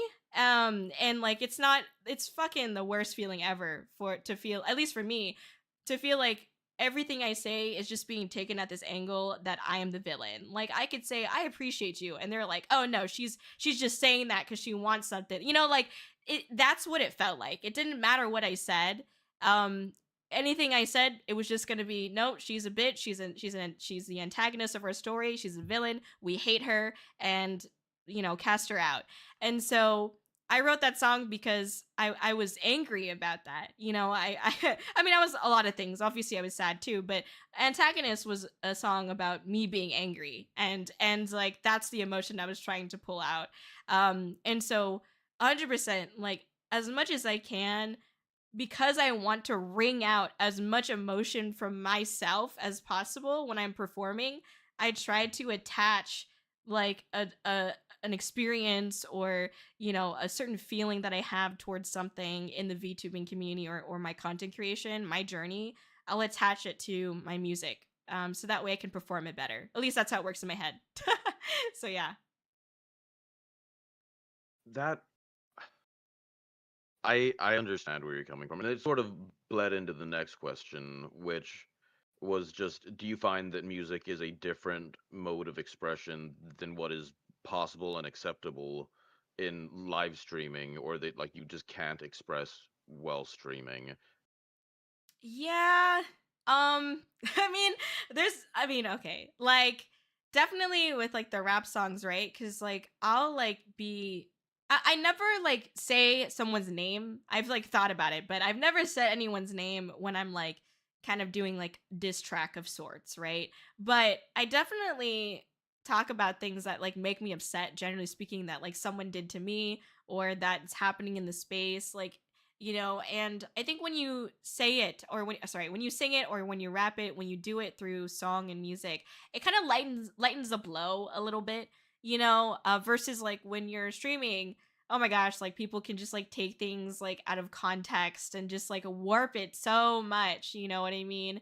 And so I don't I think for sure like using music to be able to express some of like the anger that I've had, because I'm not someone that engages in drama like usually. I never really do. I mean, the Luminar thing, like I that was like the most recent thing and like kind of the only thing that I've engaged with as far as like drama goes. And like But I it don't also, it even. seems like you held your tongue for a long time on Oh that yeah. too. Like, No, thank you for pointing that out. I did. But there's like a lot of reasons for that too, right? Because it's like part of the reason why I feel like I can't say some of the things that I say in my rap songs like on stream is because like people take things to the extreme sometimes, or like in the yeah. Luminar situation, for example, I knew that like a lot of the people that were around Cam, which was a CEO who was like manipulating people and lying and shit. And worse, there's more shit, but I won't talk about it. But basically, like a lot of the people that were around Cam at the time, like it was a very like hive mind mentality, right? And I can't blame them. You know, they're all victims at the end of the day, but they kind of like cherished Cam. You know, they worshipped him in a sense, and so I knew that if I spoke out about anything that I went through with Luminara, that I would be turned against potentially, and that it would just make things worse, you know? And like, I really didn't want to make them hate me. And so I was like, I can't say these things like publicly, but I can say them through my music because they won't know, and they probably won't even listen to the music, so they will never know.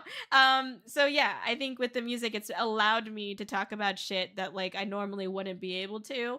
Or also just like sad shit too. I mean, like I have a song called Lonely But Not Alone, and it genuinely was a song about like um feeling like there were a lot of people around me, but like none of them, like they kept calling themselves my friend, but like they never treated me like a friend. Like that's what that was about. I talk about like fake friends in that song and stuff like that, you know. And so again, it's just like nice to be able to feel like I can get some of those like deeper emotions out through song. And I've loved to be able to do that through music. And yeah, I don't know.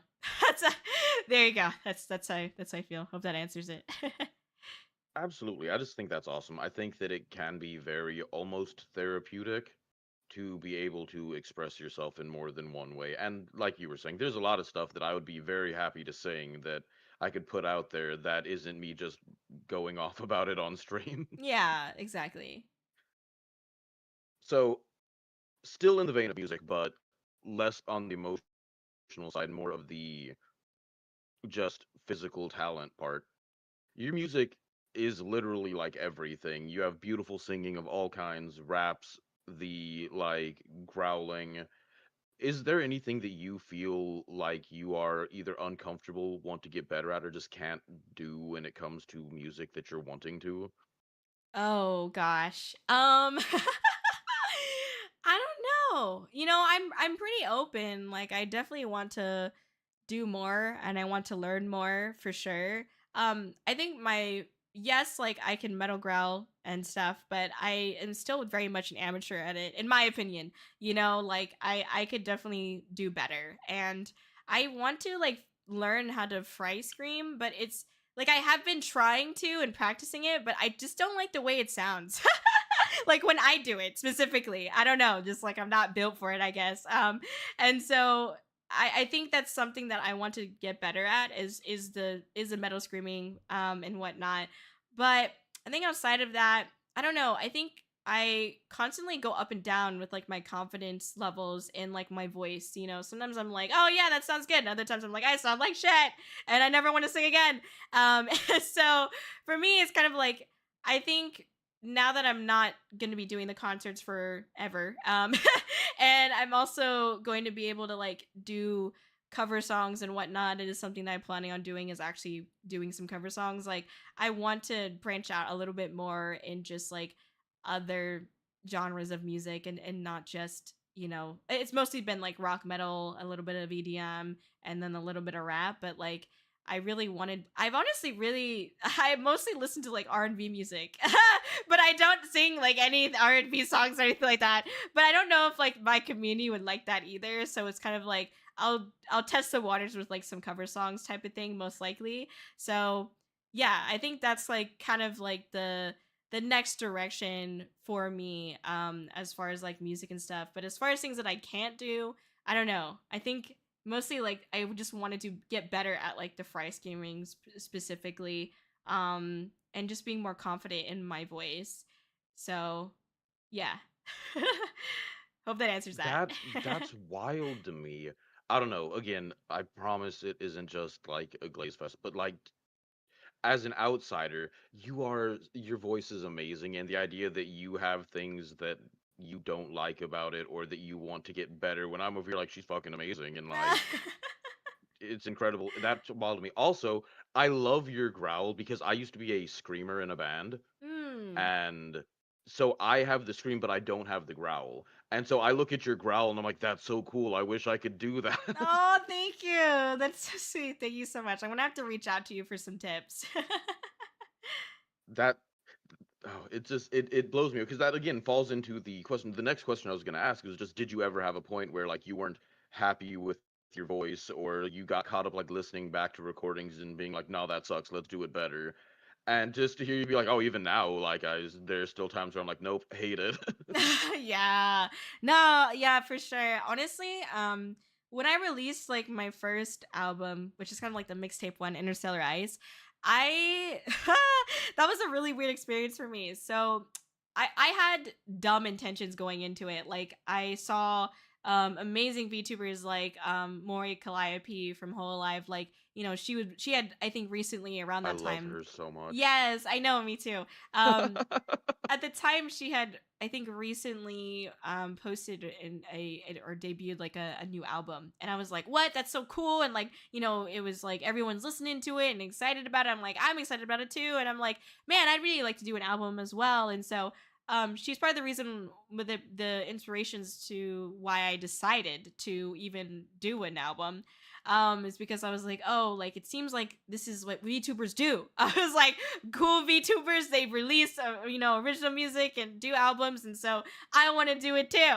And so I decided to do the album. But the problem was is that I didn't have that foundation like as a VTuber. You know what I mean? I This was in like it was like towards the end of like my first year, or like I think it was towards the end of my first year, that I decided to work on the album. And so I didn't really have a foundation. Like I didn't have a huge community at the time, which I'm not saying you need, but I had these like dumb expectations in my brain that I was like, if I do this album, Ooga Booga, people are gonna come and check me out and everything's gonna work out. And like, no, that's not the case, Kōri. When you do music, it's gonna promote your Spotify, maybe your YouTube music channel.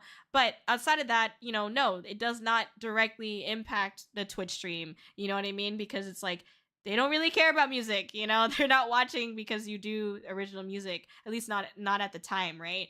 And so I had these false expectations that like it was going to help me grow, when in fact Yeah. obviously it did not. At least it didn't help me grow in the ways that I wanted it to, right?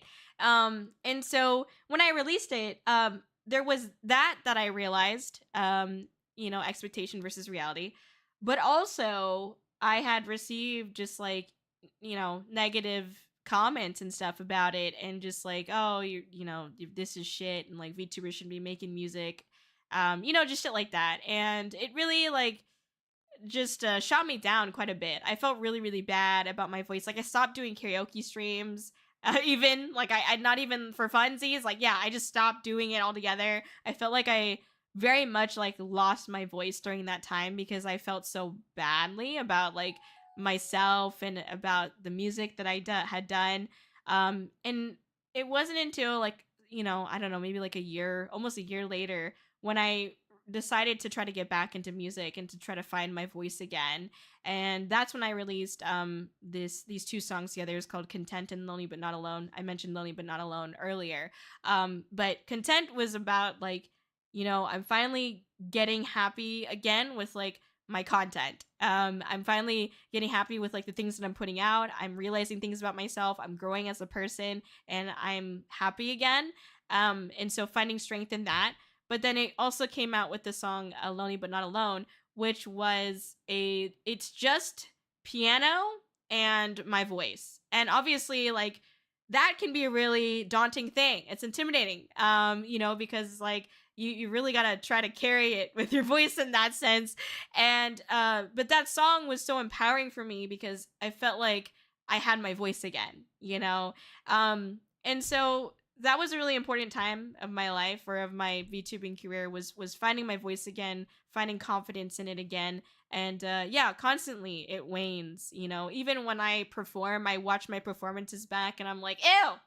I'm like, oh my god, why did I sing it like that? Or like, oh, I could have done that so much better. But that's part of growth, right? If I can say that I could do something better, that means that I have growth, I have room to grow. And that's actually even better. Knowing that I can improve is so much better than thinking that I can never improve. You know what I mean? So yes, like I definitely have moments where my confidence is very low, but I think because of that, I can balance it out with moments where I'm like, yes, I got this and I can grow, I can improve, I know I can do better, and then I can surpass kind of like what I thought was my limitations from before. So, yeah.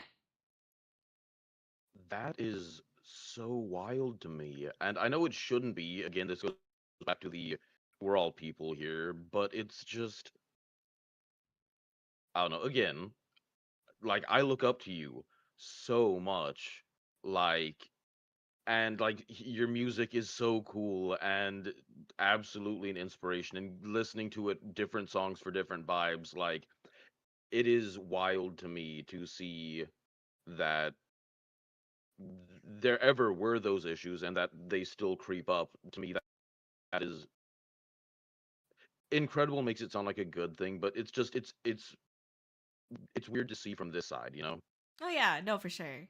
I mean, it's just being authentic, and I think it's normal, and like if nothing else, like me just being transparent about it, I just hope it makes other people feel like they know that they're not alone. You know what I mean? Because I think it Oh, definitely, absolutely. yeah, because it's like I look at so many creators and I'm like, oh my gosh, like they are perfect. They could never do any wrong.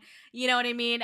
They could never feel bad about themselves the way that I feel bad about myself. But it's like, no, like we me too. Like I have times where I feel terrible, or like I don't want to get up in the morning, and that's totally normal, and it's okay when those things happen, and even better when we get to have conversations about it, because we can normalize it and hopefully uplift each other a little bit more and know that we're not alone when we're going through times like that, right?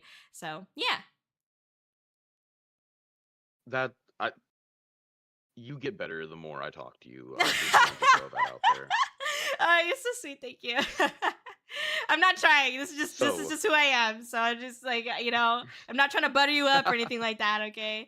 I'm just glad that I have your daughter on my side as far as with the music. You know what I mean? So that's really what I'm trying to you're do. lucky you do because I don't. She's like, "Oh, you're not a real VTuber, not like these pretty girls who can sing." Oh, what? Oh my gosh. That's so No, funny. that is a long running joke on my side. Is she told me that. She was like, "Oh man, I really hope I can meet a VTuber someday." And I'm like, "Hey kiddo, dad's a VTuber." And she's like, "No, like a real VTuber, like a pretty one who sings." And I'm like, "I sing to you every day, but I can't argue. I'm not that pretty, but." And she's like, "No, like a Oh. real one." Oh my gosh. Dude, kids are savage. My daughter is my biggest stop. Yeah. That's so real. I love her for that. So I want to run, just like, so we talked a little bit about things we want to do, and there's this Mhm. one thing that I've been like rolling around, and I want to get your take on it because I have reasons for it. They're just not good reasons. Okay. So v- VTuber music, their songs cover a large gambit, but there's a hole that I constantly see missed that I think would be prime for the filling. Don't take that out of context. But country music. I've seen every VTuber ever be like, "Oh, yeehaw, hate it," and I'm like, "Okay, you don't have to like it, but I promise you, there are fans of country music that overlap with the VTuber community." And there's just this idea in the back of my head being like, just a VTuber country album would just be such a niche. Like, hey, it's not for everybody, but it's really for somebody. It's for somebody. Yeah. It's so real. It's so funny you bring that up because okay, it's not country music per se, but there's this I'm joke on listening. yeah, there's this joke on my stream where there's a mythical creature called Armadillo Billy, and where this creature came from. So when I first started getting like more deeply into music production and stuff, as a VTuber, I was working with Ableton, and I started playing around with some of the stems, like the pre-loaded what do you call that, things that they have in there, the sounds that they have in there, and effects. And Yeah. so I started creating this one freaking honky donkey ass shit that's in there, that's just like it's a banjo and some drums and a cowbell and a good time. And so I we called it Armadillo Billy. Like that was the name of the song because it was very like you're gonna go to ride your horse with this song on in the background. And yeah, that's that's so it's funny that you mentioned country music because my community literally like begs me to like release that song, but I'm like, I'm not gonna. Why would I release it? It's just like some That would be dumb meme. amazing. It's That super makes me think of the silly. comedian who wrote the like I made the most country song ever, and it's like I was drunk the night my mama got out of prison. Oh my gosh, yes, That's so fun. yeah, yeah. But So anyway, I'm just throwing that out into the ether. The the VTuber country album needs to happen. yes, yeah. See, people they want Armadillo Billy. I did technically okay. I did perform Armadillo Billy at one at the first Isekai concert. So, like it does Oh hell exist. yeah. Yeah, it does Oh, exist that's outside great. of my Ableton. Yes, but everyone was very confused. Anyone who didn't know what it was very confused. But yeah, Just out of nowhere. yes. I've thought about that sometimes because you always see one. I feel so. I'm a very big. I get worried and then I procrastinate, and I have seen your concert stuff, and I'm like, one day I will apply for that, and then you're like, I'm not doing anymore, and I was like, well, shit. But I always think it would be really funny to like if like a friend of yours was doing not like yours personally, like a friend in general was doing a concert like, hey, what if I just bust out with like she thinks my tractor's sexy or something in the middle of this concert? Yo! Oh my gosh. No, there's this Just like pump the one. brakes on it and just Yeah. That'd be so amazing. There's this one art like now I his some of his songs are kind of weird, but he's a country artist as well and there's this song that he has, I can't remember his name. I think it's like something Wheeler and he has this song that's like fuck you bitch, you broke my heart. yes, Fuck your yes. dog for daring. Like it's like I'm just like what the hell? It was just so great. Like I love that country music. I fucking listen to that shit all day. Yeah.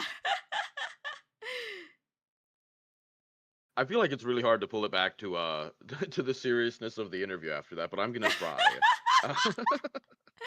We got this. We got this. Serious face. Yeah.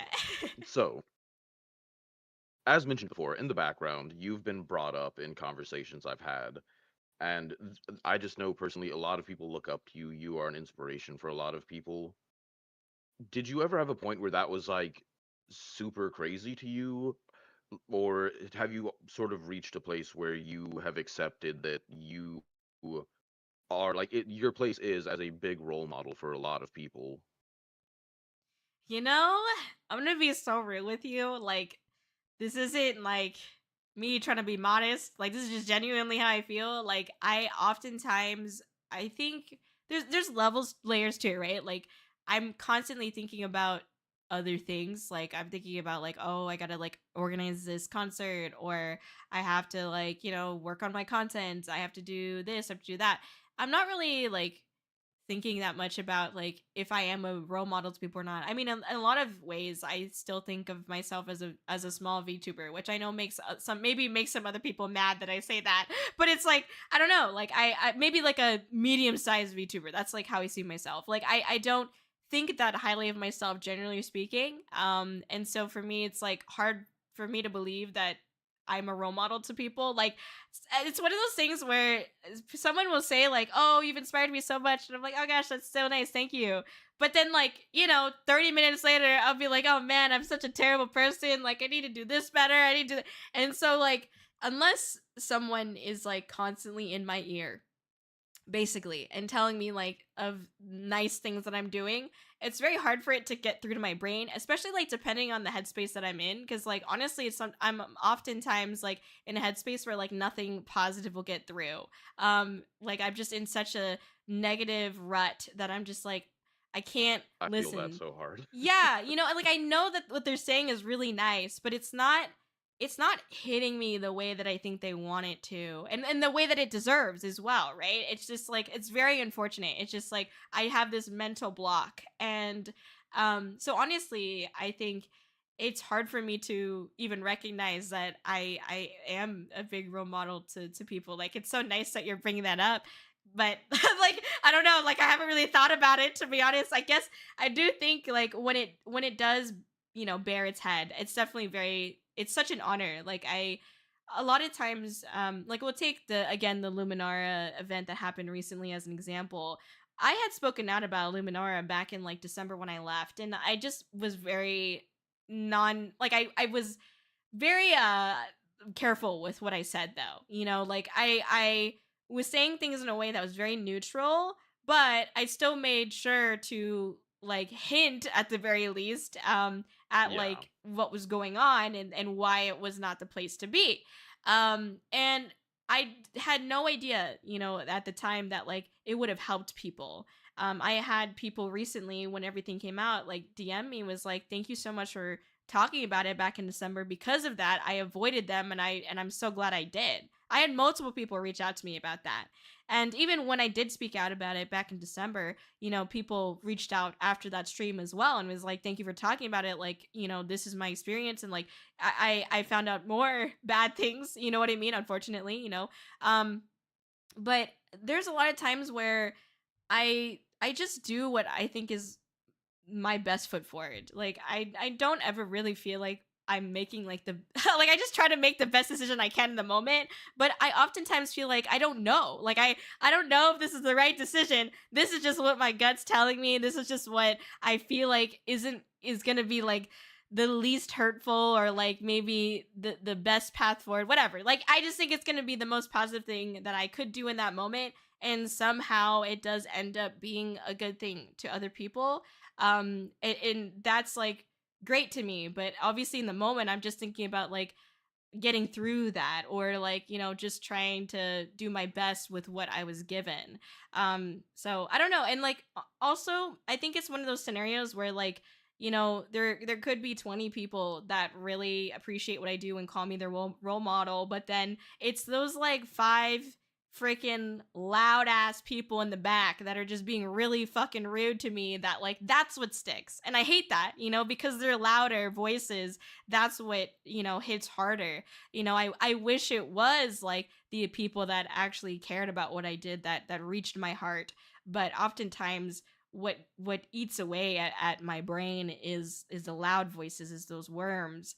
And so I don't know. Like I guess I haven't accepted my place as like a role model for people because I don't really feel like one, I sometimes I feel like I'm not deserving of such a role, because I have made mistakes, or that I know that I could do better. I don't feel like I deserve that role as a role model, but I am very like genuinely also glad if people can see that in me, because that means that people are seeing something in me that I can't always see. And I'm very grateful for people that, bring that out of me again, or like motivate me again by recognizing that in me, so it's a weird thing for sure. Like I guess I'm still figuring that out and trying to figure out like what that means for me, if it means anything, but for me it's just I'm gonna do my best every day and try to put out positivity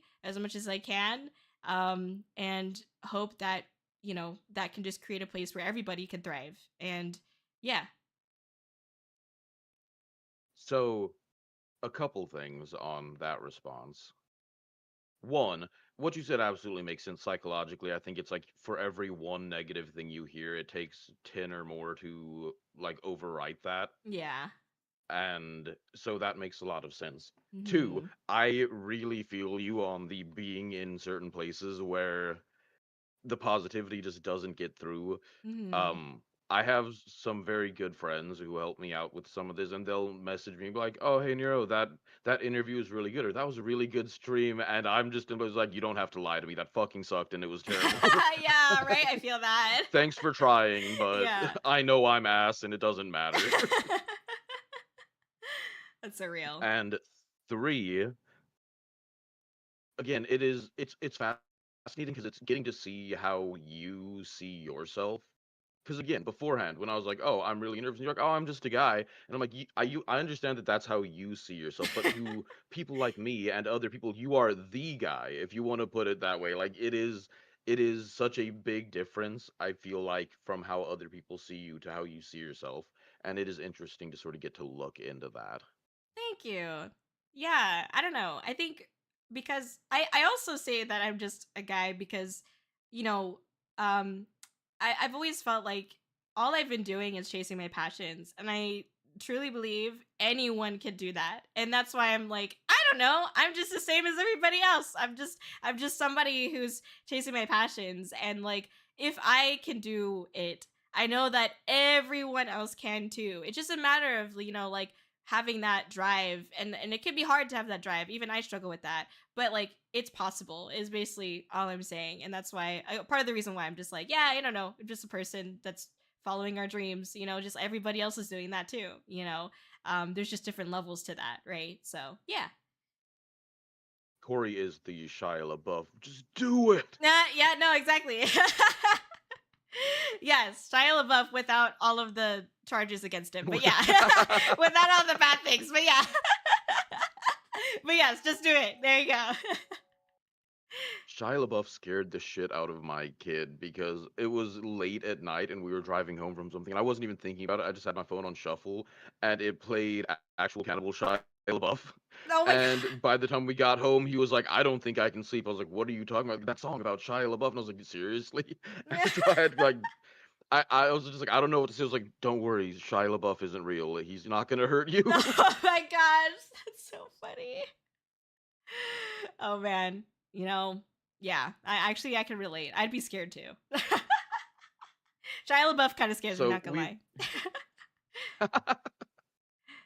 we've talked about it a little bit, but I wanted to stress to anyone out there that doesn't know that for as beautiful as your singing voice is, when you rap, you go so fucking hard and like it's so good. When you start like your flow is very obviously skillful. And I just want to know, is that something that has always come natural to you, or is that something that you've like had to work at? Oh my gosh, you're so nice. Thank you. I don't know. To be honest, the first like rap song that I put out, which is my first ever song, LOL. Oh my god. First of all, I don't like listening to it because it's old and it's just like a mess, but it's okay. But yeah, I don't know. Like it was just purely for fun. Like I didn't even know if I could rap or not. I think like I had originally made like a rap song for funsies for one of my friends like before I was a VTuber, and I had like done a few more after that because I realized that I could rap, but it wasn't something that like I like tried to grow the skill for per se, like purposefully. I listened to like a lot of rap songs growing up and like hip hop, R&B, like I said, soul music and stuff. So like I listened to a lot of like black artists growing up, generally speaking anyway. And also I was a cheerleader like for most of my, middle high school life. And so So was I. let's go! Oh my gosh! No way! That's amazing! Yeah, I love that. Yeah, I was like supposed to be a flyer because I was like so fucking skinny and like just skin and bones. But like, this one time they threw me up in the air, and my school did not like cheerleaders. We did not have any like mats or anything like that. Like we were literally Mm, practicing in the cafeteria. And so like they threw me up. I had almost the entire team around me, which was like at least like I think at the time there was at least like 13 or 15 girls that were standing around me, two people throw me up, and I'm coming down kind of like at an angle, and I just like slip right through everybody's arms. Like nobody oh could catch me. no. And yeah, so then I like freaking hit the floor. Luckily, my head was fine. But I did like sprain my You like did end up a knee. VTuber, so I didn't exactly. No, exactly. I got isekai'd to a VTuber. Um, but yeah, and so after that, I just was not comfortable being a flyer, so I didn't do stunts from then on, essentially. But I'm only saying this because you could relate, or like you also cheerleader, so you understand. But No, but the yeah. entire thing makes it hurts me because I dislocated a couple ribs because I had my flyer. We were doing one man stunts, Mm. and I saw the flyer on the stack next to us start coming down, and so I pulled my person down and slid under the other girl. Oh. And when she landed square on my chest and it, like, popped out some of the ribs. Oh. And I was like, "Yeah, I'm fine," because I'm sorry, I'm the only guy on the team. I'm like, "Oh yeah, everything's good. Are you okay? That's great." And then I walked to the locker room. I'm like, "Fuck, oh." Oh no. Walk it off, walk it off. No, just kidding. Oh my Yeah, gosh. That's crazy. Oh my goodness. Yeah. Well, thank you but no, for dropping flyers is always a terrifying thing. yeah, but you saved one of them, so good on you for that. Oh my gosh. Well, that's so funny that we can relate on that. Oh my gosh. I haven't met that many cheerleaders like in the VTubing community, so I'm always happy when I do. Anyways, oh my gosh. So the reason why I You did brought think it that was going to up. be your male interviewer. Oh, listen, I'm down for whatever, man. Like it doesn't it's fine. I wasn't expecting it, but I welcome it, all right? But yeah, I think so because when I was in cheer and I went to a public high school, I don't know if that helps paint a picture. But but I listened to a lot of different kinds of music and I was exposed to like a lot of like local rappers and stuff like that too. And I don't know, I think just like inadvertently I had picked some of that up just by being around it growing up so much. And I think like I when I was doing it as a joke, I didn't realize that I was doing anything like skillfully. I just was like, this is what feels fun and like this is what works on the beat. And so from there it was just kind of like whatever felt natural to me I would just do because it was less about like catching the vibe or catching the beat. Like obviously that's important, but it was more so about like I wanted to like get a message out. Like I was using it as a way of like talking about something that I was upset about or like just being silly or something. So I also listened to like a lot of those like parody type of like rap songs like the rap battles of history, Yes, like that too. Like I yes. listened to that a lot too. I don't know, I just always loved listening to like people's play on like words and music. And so I don't know if I just kind of like somehow picked that up a little bit. I definitely could do better. I don't know a lot of like the technical jargon and the technicalities that go into like rapping. But I would love to like learn more for sure and like grow in that aspect if I decide to do more rap in the future, which I would like to, but I'm not entirely sure if like my audience wants me to do that. Basically. So yeah. That's okay. That is so cool to me. I am very much on the technical side of rap. Like I grew up with like Eminem and all of that. Mhm. And so the I'm very much I really enjoy the speed but the clarity. If you are super fast but no one can understand you, I that doesn't work. And so I really love that stuff. I have been in multiple competitions with rap and won. And seeing someone like you is really interesting because I am good at other people's words. I am not a creative person when it comes to that stuff, but I Mm. am very technically good. And so seeing you and you, I consider you very good with your rap, which is why I was even asking the question. But seeing that is just it's so cool because it's a complete other side of things. It is you getting emotion out through it, and that's just something that I understand. I think it's really cool, but is not in my wheelhouse. So I just think it's a fantastic skill. Thank you. Oh my gosh. The fact that like that now I'm the one who's nervous by the way because you're like, "Oh, I used to be a lead screamer in the band and like I like won some rap competitions." And I'm sitting here like, "Oh my gosh, you listen to my music?" Now I'm nervous now. My butt cheeks are sweating, dude. Oh my gosh. Thank you. No, like I said, it is very much a because even with like the screaming stuff, like to me that's very technical because I looked at a lot of like how to not absolutely wreck your voice while Oh doing it and right. stuff like that. Mhm. And so to me it's very technical and I'm there's another VTuber that I've done an interview with that I'm working on helping her with streaming, Mm. and because it's very technical to me, and so seeing somebody who has like more of the ability to emotionally flow with it is so cool to me because I am such a technical person with things. Oh, well, thank you. I'm so nervous though. I'm sweating a little bit. The tables have turned. So this next section, we're coming to the end of it, Mm, but this is where we're sort of going to be getting a little real. So one, I just wanted to give everybody that warning that while we'll still have fun with it, we are going to be getting more into some of the recent events and just more of the pulling the curtain back on it. And mm, so that this is just your fair warning that that's where we are in it. yeah. So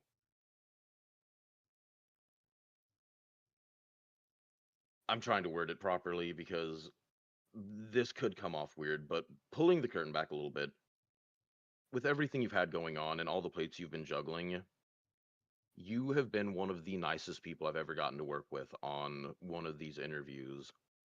And also like one of the most responsive, like, and I don't mean like you're right away, but like you get back to messages. You do. I've never had to like multiple times message you like, hey, are you gonna get that thing done or whatever? Like Yeah. you were really good at that. Even when I was hesitating because I knew your schedule was crazy, you were very proactive with things and had things pretty much ready when I was like, oh yeah, there's this thing or that, and it is wild because I see and can appreciate a lot of the stuff that you have been juggling, that you still are juggling. The fact that you are still able to be nice and to be so on it with getting things done and responses and stuff. I know that it has. Sorry, I'm tripping on myself now. I don't know how you're able to maintain that. Um, I know I've been frustrated trying to set up like 5 or 6 VTubers to get together to do something, and Mm. you dwarf that with the stuff that you do. I'm sure it gets to you a lot, but like you're still able to be so cool and nice. How do you maintain that with everything going on with you? Um, a lot of alcohol. No, I'm just kidding. I'm kidding. I'm kidding. I'm kidding. I'm kidding. I'm kidding. No, I don't drink. At least Drunk not a lot. karaoke win. Woo! Yeah. No.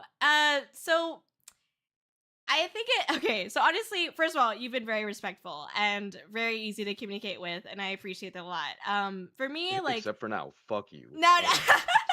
no. Oh, I'm leaving. It's over. No, no, no. Um, I think for me, it's like because you were gracious enough to invite me, and I want to respect that, because I know as from my experience being an event organizer as well. Oh my gosh, it's like pulling teeth trying to like get people to respond, even like people who are like massive in the space. I mean, like they have managers, working for them too, and it's like I can't get an answer from any of them, and there's like 5 people in this chat, and it's like, yeah, and not to put anyone down, but it's just one of the many experiences that I've had that makes it so challenging to work with other people, and I think because I know that like it can be challenging to get people to submit what you need so that way you can get things moving. Like, I never want to be the hold up on a project. You know what I mean? Because I have been held up many times by other people.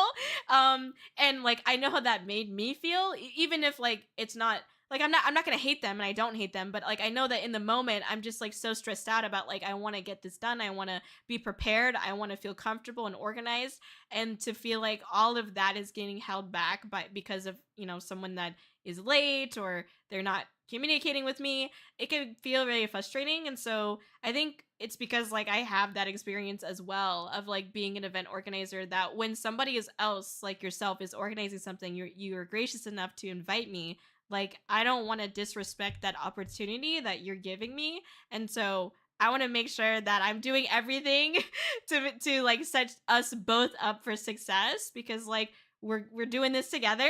Obviously you're leading it, but like, I don't want to hold you back in any way, or like, I want to make sure that it's a good experience for both of us. And so I'm always like wanting to make sure that like I send everything in and like answer as reasonably and in a reasonable time, even if I am busy, it's really just because like I want to respect other people, and again it goes down to like I want to treat people like people, and I know like this isn't your life. You've got your family to deal with, or like to support and stuff. You have your own VTubing journey to support.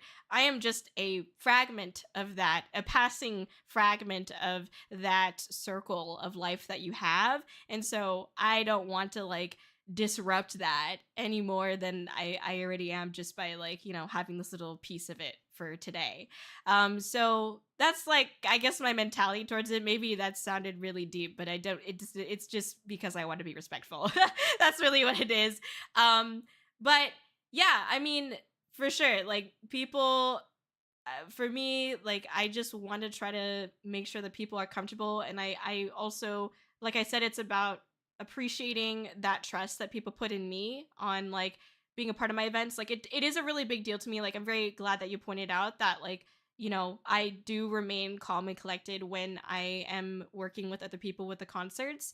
I know that you may not have seen this, but if anyone's been a part of my concerts, I am usually very responsive, like very quick to respond to questions in the questions channel. I As soon as the concert's over, obviously I have people that ask like, "Hey, I couldn't make the stream. Is there going to be a clip of it somewhere?" And so as soon as the concert over, like literally like I'll go drink some water, take a break real quick for like 30 minutes, but then I'm back and I'm downloading the VOD, I'm editing it, and I'm trying to, clip it so that way I can post the clips the next day. And so it is very much like I do care a lot about just like making sure that I am reciprocating that trust that people are putting into my event. Like I want to also show them that like, hey, I appreciate you being here. I appreciate you giving me your time. And my way of showing my appreciation is by being communicative and by thanking them, by creating those assets for them to post, and for making sure that things are done in a timely manner. And so that just kind of overflows into when I get invited to things like this interview. Like I just want to make sure that I'm respecting and reciprocating that trust. So yeah. No, but you're evil and selfish and only care about yourself. I've gotten that too, so surprisingly, but yeah. That one, I just want to commiserate for a second because I absolutely felt something you just said with the like when it is somebody who is with like an organization or a management thing and they outwardly express like, "Oh, I'd love to be a part of this," or "I'd like to do this with you." And then you're like, "Well, Twitter DMs suck, and I don't know if you want me to add you on Discord. Do I talk to your manager? Do I send it to the business email?" Like it is. There are certain times where it becomes very hard. Like I don't know what is the like. How do I reach out? You've already expressed that you'd like to do something, but now I don't know where to go from here. Yeah, and that's the thing too, right? Because like I've had that happen to me too, where like people, not that it's a bad thing, but like people will say like, "Oh yeah, I want to do that," or like, "I'll be take part," but then they'll like ghost you or like not do Yes. anything about it. And so to Yes. me, it's like, yeah, I feel that it's like I don't want anyone to feel like I don't care in that sense. Like, often like before, I would respond to like pretty much every DM I get, even like ones that were just like random or like I didn't really. They were a question that I couldn't really answer for whatever reason. Maybe it was just because usually it's because like they're asking me about like how I put on concerts, and like honestly that's such a long fucking answer. Like Yeah.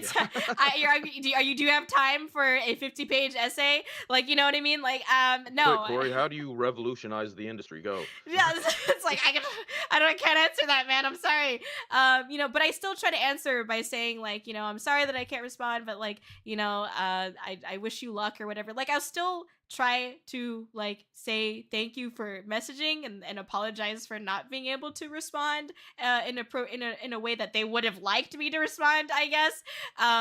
But and it's because like I've had those experiences where it's like, people they just it's like I don't want to be like all talk, like I guess that's what I mean. Like I'm not someone that is just gonna say shit for the sake of saying it. Like I'm gonna put action towards it. If I say yes, like that means I said yes and that we're gonna do it, and I'm gonna put in like my side of work to make sure that that gets done too. You know what I mean? Like that's my mentality towards it. It's not just like you have to beg on your knees and like do everything for me. Like that's just like not the way that I exist as a person. So yeah, I think it's important to like reciprocate that like trust with like at someone's event or someone's collab or organizing something. So yeah, I'm sorry that you went through that. It's not fun. Oh, it's what you're talking about right there is honestly what drove this question because I got to see that personally because I reached out. I think it was February or March, and you were like, "Hey, April's gonna be super busy, so if you can reach back out, I want to do this. This is great. It sounds awesome, but if you can just reach back after April." And so I watched the concert, let it get by, and then I think I was like, I'm gonna give her at least 3 days to like come down from the concert before I reach Yeah, out. I don't thank want to be you. like, "Hey, curtains dropped. What are you doing?" Yeah, But yeah. I reached out, and it was I think 3 days after Isekai, and you were it was I know it shouldn't be surprising, but it was within 12 hours, which is amazing SLA on responses Yeah. for this industry. And you were like, "Oh yeah, I'm absolutely still down. Let's start planning it." And that really, I was like, the number of, like you were saying, the number of times I've had people like, "Oh, I'd love to do this." I'm like, "Okay, let's start planning it." And you get a couple messages in, and then you never hear from them ever again. Yeah. Or they message you back a couple months later when they have something going on, and they're like, "Hey," and I'm like, "Well, I guess fuck what we were doing. What do you have on your plate now?" Yeah, right. Exactly. Exactly. I get you. So the next question is sort of like the big elephant in the room, and I knew we had to get to it. And so I'm glad you're letting me ask about it because I messaged you and I was like, "Hey, we kind of should talk about this, but if you don't Yeah. want to, it's fine." 2 weeks ago, you announced that you were stepping away from IRL concert space. Mm. I know this wasn't like a rush decision you made. It seemed both what you said publicly and privately that this was not an easy decision to come to, Yeah. and it wasn't just something like I had a bad day, fuck it all. Um, Right. but how have your feelings about everything sort of set in since that announcement? That's a good question. It's been weird because I think like the day that I talked about the announcement, I on stream, like literally minutes before the stream, it finally like kind of kicked in where I was like, "Wait a second. I cannot do this. Like I actually am not ever doing this again," which is like crazy because it was just really bittersweet, because I I started doing the concerts because I was losing like my spark in VTubing. Back in for the first isekai, it was April of last year, um, 2025. I decided to do it because somehow, once again, I had found myself in a situation where I was leaving a so-called company, and it was just like a moment where I was like, man, I feel like so shitty about myself. I feel so shitty about my journey and things that I've put out. I just don't feel like confident in my identity as like a VTuber, as a content creator.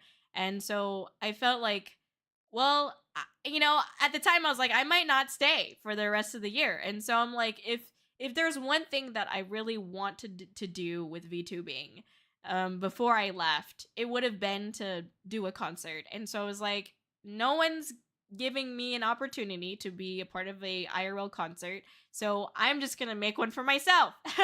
And so because of that, drive and that sudden like that respark of passion of doing that isekai concert, it's led to so many like beautiful things, but also a lot of terrible things. It's just been like a roller coaster, just up and down, up and down. Um, and so in one sense, I'm really sad because I'm like, I love doing the concerts. I it's a lot of work for sure. The concerts are way too much work. It is just like early mornings, late hours of just nonstop work and just taking a quick break to eat. And it sucks doing it all by yourself, but doing all that work and then having the concert day like happen, like finally come together, getting to see everybody, like dance and have a good time. Just the smiles on people's faces, and like hearing the feedback afterwards, like I had so much fun, like I made a friend and things like that. Like, oh, those memories, like I'll cherish forever, like just to know that like I put that out in the universe, even if it was only for 2 hours or whatever. I had made a space for people to feel like they belong somewhere and that it was positive and they felt like they could, just be themselves and dance and feel free. I've had people tell me like they never felt like they could be like themselves in public until they went to isekai or they went to another concert. And like that is such like that is one of the best things I could hear, and I'm just so happy to have those experiences where it impacted someone positively. And obviously also the experience where people come back and they tell me like how much I inspired them to do X, Y, or Z. Like I'm always really happy about that too. Like that I could put something positive out in the VTubing community as well with my peers, right? Um, but then it's also like I realize that I'm just tired. I'm exhausted. I can't keep doing this. It's not sustainable. It's way too much work for very little return. The ROI is just not good. And so I've definitely, as much as it is like, sad to have to say goodbye to something that like made me so passionate. I've realized in the last couple of months that I think my passions have shifted a little bit. Like I still love it. I love the concerts, I love music, I love those spaces where people can feel like they belong, but I also think that lately I've been wanting to be more passionate in my streams. Like I want to create spaces on my streams for people to feel like they can just hang out and belong here, rather than like in all these IRL locations and stuff. And so I know that like it's not going away as well. Like the IRL stuff isn't going away. Like I'm just gonna be shifting a little bit. And so in that sense, like yes, I'm sad to say goodbye to all of those really positive things, but I also know that there's a lot more memories to be made and new experiences to have. And I'm excited for that too. I can do things like going to a zoo or museum or more food festivals, you know what I mean? And those do not take as nearly as much effort as putting on a full-fledged freaking concert. So I'm very glad in that sense. It's not as like, fucking expensive. It's not as much fucking work. I don't gotta deal with like a bunch of freaking people. And so it'll be a very nice like break from all of the concert stuff, and yet I could still do what I've loved doing and what kind of sparked everything with my carving my own path, which was the IRL events, like actually going to IRL locations and stuff. So I am excited for the next era, but it is really hard to say goodbye. Like there's still like that little voice in my head that's like, well, what if like we come back to it and it's like gonna be fine? It's like, well, no matter how much I think about it though, I do know that like I can't do it by myself anymore. Like if I do it again in the future, I need to have a reliable team and I need to have like another third party like assist in like marketing or some facet of like the concert organization, because I just can't do it by myself anymore. So yeah, I'm sad, but I'm excited for the future. Basically, that's how I feel. So, in a similar vein, because I've, as a fan, have been seeing your posts about the last concert, and every time I see my last concert, I get that twinge of like happy for her, but also, oh damn, man. Do you still feel that little bit of like bittersweetness when you're posting that, like the reality of that being like the last one? Yeah, it feels like each like each time I post it, it's like another nail in the coffin. You know what I mean? Like for sure. Yeah. Yeah, I've been rehearsing and practicing for Summer Splash, and like I think every time that I've done it, at just each time it gets a little bit harder, just a little bit, like a little tiny bit, because I it sinks in more and more. Like I won't do this again, or at least I mean I'll do some version of it, but it's not going to be the same. Yeah. Yeah. So it definitely is sinking in little by little. And I'll probably end up crying, to be honest. So but yeah, it's okay. It'll be like good and sad tears at the same time. So so yeah. To break the seriousness just a little bit for a second, uh, I will say that looking at your last concert, looking at the lineup, it's gonna be a fucking banger. Like it is already just absolutely stacked and set up to be just an absolute hella good time. Yeah. I'm really excited for it as well. I yeah, I won't say too much, but we also have another guest that'll be joining us for the meet and greets specifically, Oh, but they're gonna be there and they're an amazing person too that I'm just like so honored to be able to say is a part of this as well in some capacity. So I won't say anything right now, but yeah. teasers, teasers. Ooh. Yes. Yeah. So So this is like we're gonna ask the next question. There's gonna be the Twitter questions and questions from chat, and then I have my one last question before we start wrapping things up. yeah. But I just lied to you guys. There's two more questions, and then there'll be the Twitter stuff. I just looked down and was like, shit, I miscounted. Um, but it sort of gets into what you were talking about. Just from what I've seen from you and the vibe I get from you, I know that you're not like stopping. Like you're shifting gears, Mhm. changing tracks. What what's next? Where are you going? What can we look forward for? Anything you're excited for?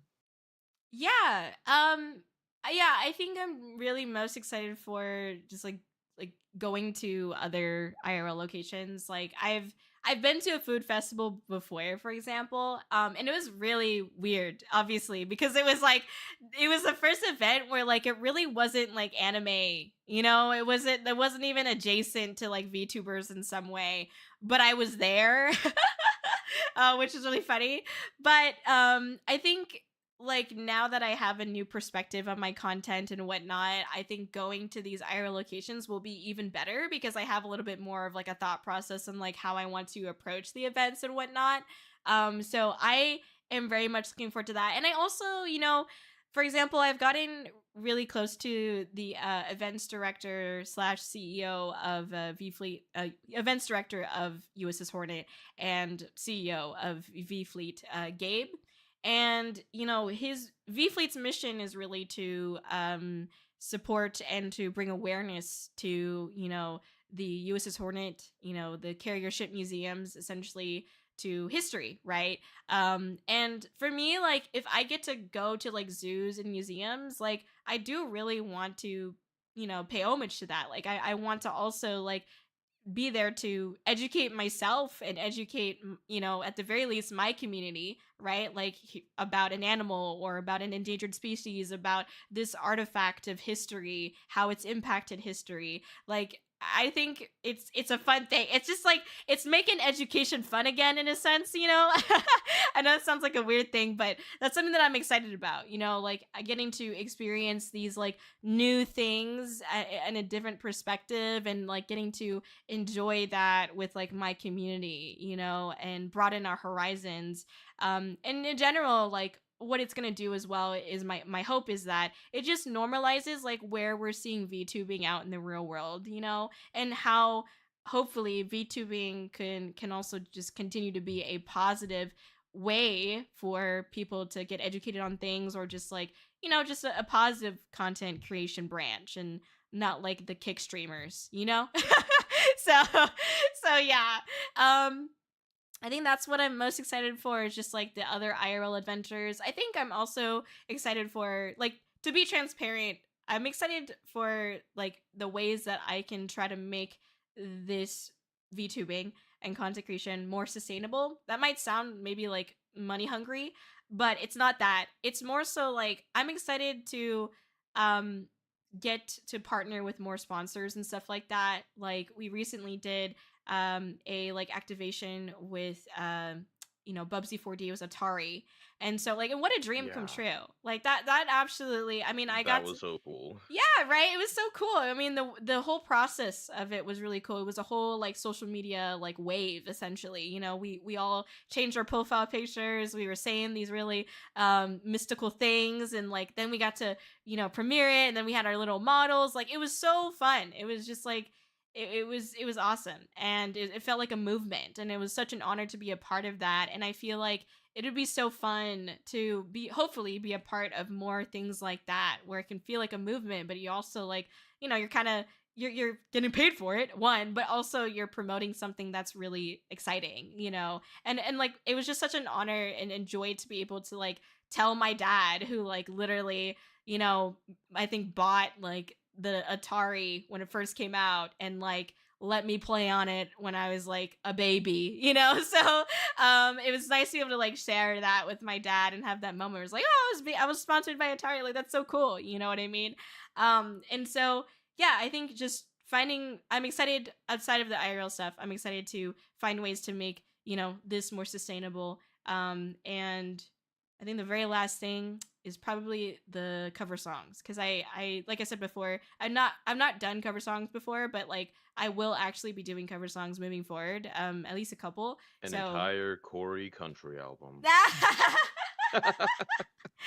Corey Country kind of got a good ring to it, you know what I mean? So we'll see. But yeah, I don't know, we'll see. But Title Kōri-Oujo. yeah. Exactly. You know what? I'm gonna write that down. Yeah. So when you were describing the IRL things you were looking at, my brain went in a completely different direction, and then you turned it like wholesome and educational and stuff. And I was like, oh, because my brain went to like, hey guys, what's up? It's Corey here at WWE SmackDown. And then you were like museums and zoos, and I wanted to be educational. I was like, oh, that's also cool. I love zoos. My wife loves zoos. It's so much fun. But I was definitely like you at WWE or at like the Oldsmobile festivals that Oh my happened at god. like every Homeland parking lot for some reason. But Yeah, no, I mean those two. Honestly, that's also on the bar in the books. It's funny because like that you mentioned like WWE, because like we went to Level Up Expo back in April, and it's out in Las Vegas. And it was so funny because like there was like the cosplay wrestlers or whatever that were there, and like they started their match or whatever, and like we have a video of me just like in the back, and I'm just like, twist a dick, give him the good old twisting. So I was just like screaming that while they were like, oh my god, how embarrassing, by the way. But yeah, I was just screaming that, and like everybody was like turning around, like, what the hell is that? And it was just me on a screen just yelling the twist his dick. So, so yeah, it's funny that you so I'm mentioned pretty that. sure I saw that. I'm pretty sure I saw that because now that you're saying it, I'm like, that's right. Because I saw that and like I had already wanted to interview you, and then I was like, is she perfect? Like Yes. No, it's so great. It's so great. So more of that, definitely. that's gonna be very exciting. I'm excited to see where you go. Just because, again, from everything you've done, like I don't feel like you're letting off the gas. I just feel like you're taking a different road. Yeah, definitely. So the last question before all that other stuff Mm. is less serious, but still super cool. I saw Bin Buddies. Mhm. It was really fun. What are your hopes for Bin Buddies in the future? Honestly, bin buddies was something that I've always wanted to do. I've always felt like something that I thought was a little bit untapped in the VTubing community was like the the late night show type of structured, talk show type stuff. Like, I don't know, I just felt like that's been a little bit untapped. Like, we could do that more in this space because, it's a tried and true method. It works, and like, and it's fun as well. And so for me, it was like, yeah, I just wanted to be able to still include kind of like the music and concert stuff, hence why I decided, like, when I have guests on the show, I'd like for them to do like kind of a halftime performance, or like when you watch like SNL, for example, they'll like have a couple of like skits, and then it'll cut to like, here's our music guest, and then like the music guest performs a song or two, and then it'll cut, back to the skits, and then like 20 minutes later go back to another, performance of the musical guest. And so I really wanted to do stuff like that. Like I wanted to have like, That's the so cool. yeah, yeah, I just thought it'd be really fun because, like, there's that structure and it works already. So, like, why not kind of transfer that into like the VTubing world? And so I knew that I wanted to interview and like talk to people that were like a part of my concerts, for example, just because like obviously I've already have kind of that point of contact with them, right? Because they were a part of the concert, or they're going to be a part of the concert. But also like to promote like the things that they're doing as well. Like I've always been I've always admired other people's projects and whatnot, just as like, you so graciously admired mine today. Like I also love to hear about like what people are passionate about, because like it makes me feel like reaffirmed in my passions, or it motivates me to keep following mine as well. Like when I hear people like get in that zone where they're just like yapping away about how excited they are about something, like I just love hearing that in people. And so, I think Bin Buddies was a great place for me to be able to do that, to be able to like pull that out of people, like what they're excited about. And I've always enjoyed like, I mean, not to like gloat or anything like that, but I think it's really nice. Like your questions are very well researched and they're very thoughtful, And I love questions like these, and I love also trying to like come up with questions like these too, because it's like I don't want to just ask the same question that like anyone can ask. Like I want to dig in deep, just like how what's his name, Sean, I think, from Hot Ones. Like he digs Hmm. up some crazy stuff. Like he's a really good interviewer, and so like I wanted to kind of combine those like in-depth questions, and really digging into people, dumpster diving into who they are as a person and as a content creator, and merge that with like just like the late night talk shows where there's also like a performance and stuff like that, because you get to highlight them as a performer but also highlight them as a content creator as well. So I think that's really exciting, and I'm excited to have that in this space, in the VTubing space, and to be able to host that. So I've had a lot of fun with it. It's been a little bit stressful because, like, to be honest, I wasn't planning on doing like starting it until like August maybe, but my management team airs they suggested like to start earlier, and I was like, all right, I'm doing it right now. And so so that's basically why I started doing it. Like basically it was like 2 weeks ago or so. But I enjoyed a lot. It helps me like really get to know people on a different level, and then obviously for their communities and audiences to get to know them on a deeper level as well. So yeah. Absolutely. I That just is another place where I see that you can take almost any idea and just elevate it to that next level, and I think that is one of the coolest things about you. Thank you. Thank you so much. I think it's just fun to see like how people take an idea and like put their own creative like twists and spins to it, because let's face it, like the creativity, like original ideas, there are none anymore. And like the internet is way too vast. Like everybody's had like ideas already, but Simpsons did it. yeah, exactly. Exactly. So I feel like, getting to see like how people take an idea and like put their own creative spin on it is like what I enjoy seeing in this space. And so I like doing that as well, so thank you for saying that. I'm glad. I'm glad that you see that. Absolutely. So we are at the point where if chat has any questions, we can pick through those, but I'm going to start with the Twitter questions. We Okay. had RM, who I believe who was in chat.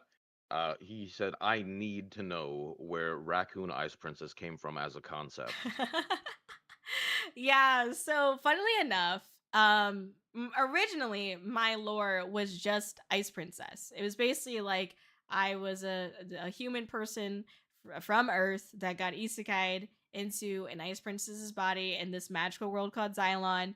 That's like very TLDR, like that's what it was. But Hmm. when I made this character, I knew that I really wanted that concept of gap moe, which if you don't know what that is basically where your personality doesn't match your appearance. And like I knew that I was gonna have a really chaotic a chaotic personality on stream. And so I was like, what's the opposite of chaotic personality? Ah, yes, of course, Ice Princess. And so I just first started off as just Ice Princess. Like there was no raccoon involved. It was just an Ice Princess. And so she looked very royal and legal and regal and pretty. And then as I was streaming and building my community, people kept calling me a raccoon. Like my personality was like a raccoon. And I was like, well, this is funny and I don't mind it and I like it. And so when I got around to my 2.0 model, I did add like a raccoon mascot, but it was still like regal, pretty Ice Princess overall.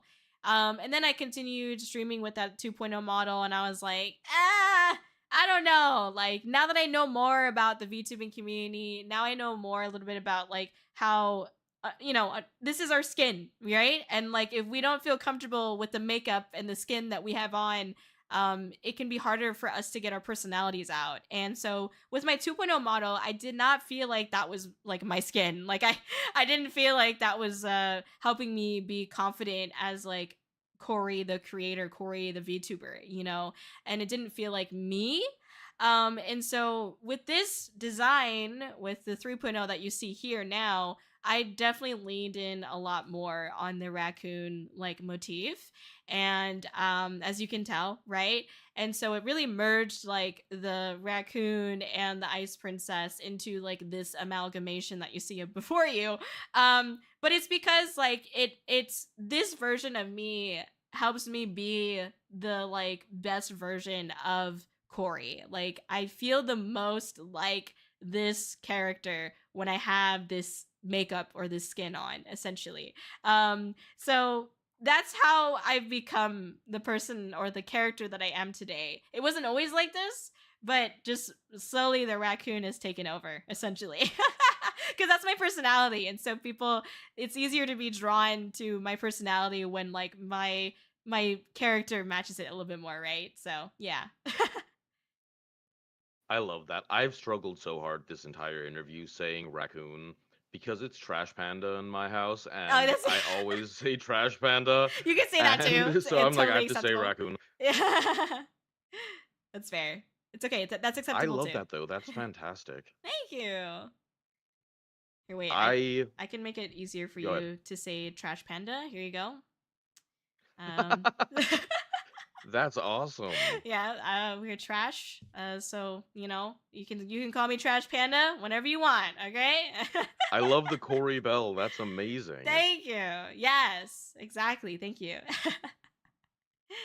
So that goes right along with the next question, which is why do you love Taco Bell so much, and what's your favorite Taco Bell item?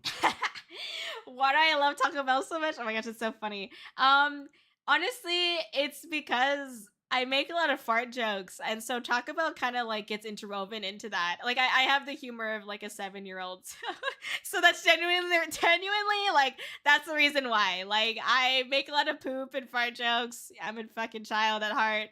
And so it just goes hand in hand with Taco Bell, really.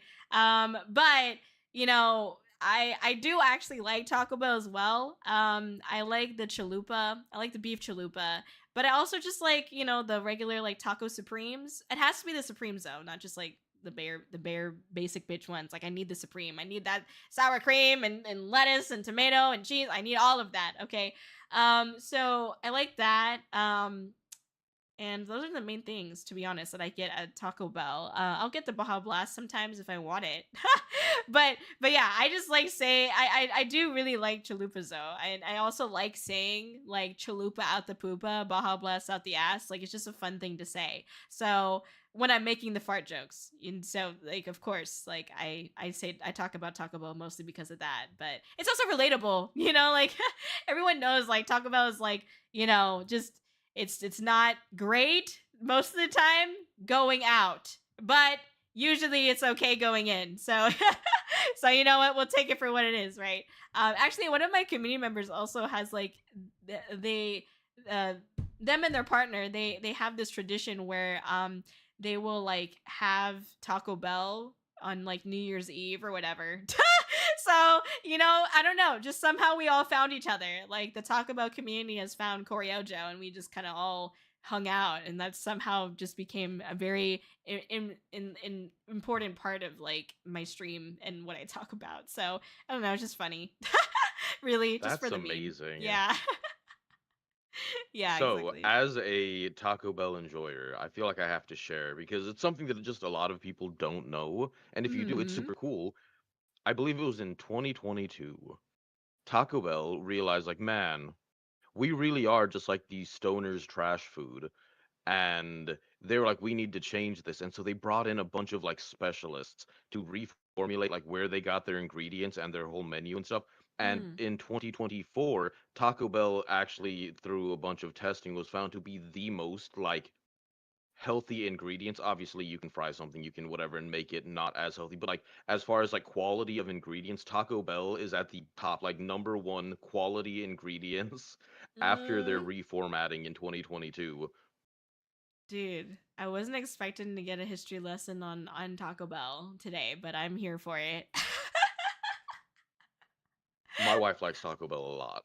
Oh, that's so real. So And so if she is always reminding me because I'll make farts and I'm like, ah, I'm totally fine with like blowing out my sphincter today. So let's get Taco Bell. And she's like, it shouldn't do that to you. I'm like, it doesn't, but it's hilarious to say that. that's true. So That's so I'm going real. to keep saying it. Yeah, see? It is funny. Exactly. And someone in the chat said put this hand back in my burrito, which is really funny. Dude, I will always rant about the fact that I remember when the beefy 5-layer burrito was 99 cents and now it's like 5.45 Oh here my and I'm like, come on, man. gosh. Come on. Yeah. That's crazy. Oh my gosh. Ah, in this economy, man. Pepperidge Farm remembers. Yeah. Exactly. There you go. That's so So great. that sort of covered what we were looking at for the community questions. But before we do the wrap up, I did have one more, which is Yeah. just I always ask my guests for advice for any VTuber wanting to do what they're doing, but specifically because it's you and we don't want to go for another couple more hours. Um, Yeah, I fair. don't think that's a great question. But what would your advice be to somebody who wanted to start getting into like V singing? Hmm. Oh, getting into VCing. Mm, I think Hypothetically, just say it's me. no, no, no, no, no, no, yeah, yeah, yeah. No, this is it's actually fairly like straightforward. I think like um just practice. Like get familiar with your voice and like your vocal cords. Like it's a muscle, right? And so just like how, we exercise, we do push-ups and we jog and stuff like that to build up different skill trees in our character. It's the same thing. Like you need to practice using this muscle that is your vocal cords and your throat, your singing and stuff like that. Your mouth as well, the way that you shape your mouth as well, like a different sound will come out. And so genuinely just like practicing, like do songs that you even feel like is out of your like comfort zone, just so that way you can like keep pushing yourself a little bit, because even if like 90% of the song is out of your comfort zone, you can find that 10% and be like, oh, actually I can hit that note. I didn't know that I could hit that, but now I know, you know what I mean? Because I kind of tried to push myself a little bit. And also, like, the more that you carefully, of course, make sure you do your vocal warm ups and stuff like that, the more that you kind of like train your voice and push yourself a little bit, not strain yourself, but just try to continue to inch along those limitations. Like, you'll be able to grow outside of that. So honestly, just practice every day. And then I think half of the battle is truly just having the confidence to sing. Because you could feel like really confident and fine when you're in the shower and you're like, nobody's listening to me and the acoustics are good in here, it's fine. But then when you get in front of a mic and you're recording something, you're like, oh my God, this sounds like shit. Because like now there's like that pressure of like actually having to record something and like knowing it's going to be a part of a song. Like, so it is a mental hurdle as well, right? Half of the battle is genuinely just like trying to get past that obstacle and learning how to have more confidence in your voice, right? And so practicing, record stuff as much as you can, practice that, get comfortable behind a mic, and using the mic as well. having a good mic, by the way. Make sure you have like decent equipment. And but just put stuff out, I think, as well. I think a lot of people find that, like, even myself, I'll just speak for myself. um I've released stuff that I thought was like really stupid, like it sounds like shit. Like, for example, one of my songs, Throne, that was a very experimental song, but people ended up actually really liking it. Some of the things I experimented on were like, that was the first time, for example, where I did the like metal screamy type stuff was in Throne, and I didn't know if anyone was going to like it, but people loved it, and that's why ultimately I decided to continue to try to hone and learn that skill to like be able to metal scream, right, and growl. And so genuinely, like, even it, you might feel like it sounds like shit, but we're kind of biased, right? Because we're like, we hear ourselves every fucking day, we're tired of our voices. But when someone else hears your voice, they could give you valuable feedback on, like, did they like this, did they like that, meaning like, what could you, hone in on more? Or, again, maybe you feel like you sound bad, but actually I think you probably sound great, basically. So just put stuff out, get feedback, and learn from that. And I think you'll grow pretty naturally that way. So that's my advice. So that was beautiful and elegantly put. I'm going to boil it down to Corey says, up your throat game and stop being a bitch. Nah. Exactly. Yeah, there you go. You just gotta load up on the Diablo sauce at Taco Bell and scream at the top of your lungs, and you'll make it. Don't worry. I do really really like that though, because there have been times where I'm working on something and I'm like, I'm either going to hate this or I'm going to do what I normally do, and I will just take, like, I'll just raw dog vocals like the chorus or something and just send it to a couple friends and just be Mhm. like, I'm hating myself for this, so I need you. What do you think? And be honest. And I obviously have to pick people that aren't just going to gas you up. Like, they'll tell you, oh, you need to work on this, or this note didn't Right. sound good or whatever. But so I'll just be like, all right. Before I decide this is terrible and I delete it, I'm gonna send it to a couple people and see what they think. Yeah, that's fair. That's fair. I respect it. I respect it. Well, I really appreciate you being here. This is your opportunity to tell everybody all your links, all your socials, anything you want them to be hyped for. Yes. I thank you first of all for having me, Asariel. I had a lot of fun, and again, this was an amazing time. Thank you so much for looking into me and doing all the research that you did. And I've been really excited Thanks for about being this. such a creep. Okay. Uh Thank you for stalking me. Anyways, yeah, no, it was really really awesome, and I was very much looking forward to this, and I feel really great about this, and it's been wonderful. So thank you so much for having me. And as far as things that I have coming up, well, I have my last concert, as we talked about, Summer Splash. It's on June 27th. If you can't make it in person, it is aboard the USS Hornet in Alameda, California. But if you can't make it in person, it'll also be streamed on YouTube and Twitch. Obviously, it's a little bit better to view it on Twitch just because it's like horizontal and not vertical like it is on YouTube.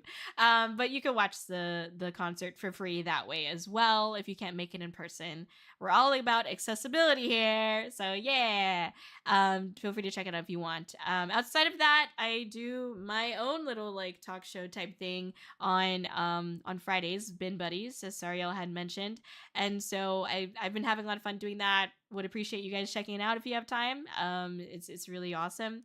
And otherwise, I stream on, obviously, today, Tuesday, Thursday, Friday, Saturdays. That's when I stream. And if I'm not like doing IRL stuff, like going to zoos and museums and food festivals, I am usually on stream just playing whatever I feel like. Mostly single player narrative focused games. I don't play like puzzles because I have two brain cells, so they don't want to do that. And then no like FPS, I can't do that either. My the freaking motion sickness goes crazy. So just usually just single player narrative focused games. That's what I do. So yeah. But yeah, that's those are the things that I'm looking forward to. That's what I'm excited about. I'm just happy to be here, and thank you so much for watching us today. Yeah. Absolutely. Thank you to everyone who watched. Are you gonna keep going after this, or are we calling it quits together? We are. I'm gonna close down as well. I think yes. Okay, is there anybody you would like to raid out to? I don't know how you do, or if you do raids or how you do Oh yeah, raids, but I no, figured I'd yeah, allow sure. you to pick who we go to. Let me see. Let me see here. I know that also Mon had just put in a couple of questions in the chat. These three questions before you leave the stream. Who are you? Kōri-Oujo. And this is Sariel. Where can I find your content? You can find me on Twitch, YouTube, TikTok, Instagram, Twitter, all of the platforms under Kōri-Oujo. And then Sariel, you can also say where we can find you. Twitch and YouTube. Sorry, El Nero. I mean, yeah, Hell yeah. that's it. I don't hype myself. This is why I bring people on, and so I can hype them. No, that's fair. That's fair. I respect that. I respect that. And then what's your favorite part about each other's models? I mean, I don't want to say the obvious. I was gonna say the wings because they're so freaking huge. I love it. It's Oh, so I pretty. mean, hold on. I also have head Oh wings, my gosh, those are so cute. I love that. Yeah, I like the wings. Otherwise, I was gonna and they say can stretch out. whoa! Ah. Oh my gosh, that's awesome. I was sort of hoping they'd go behind you and not just absolutely smack you in the face, but No, it's okay. It hit Ack. This is fine. He'll just sneeze a little bit.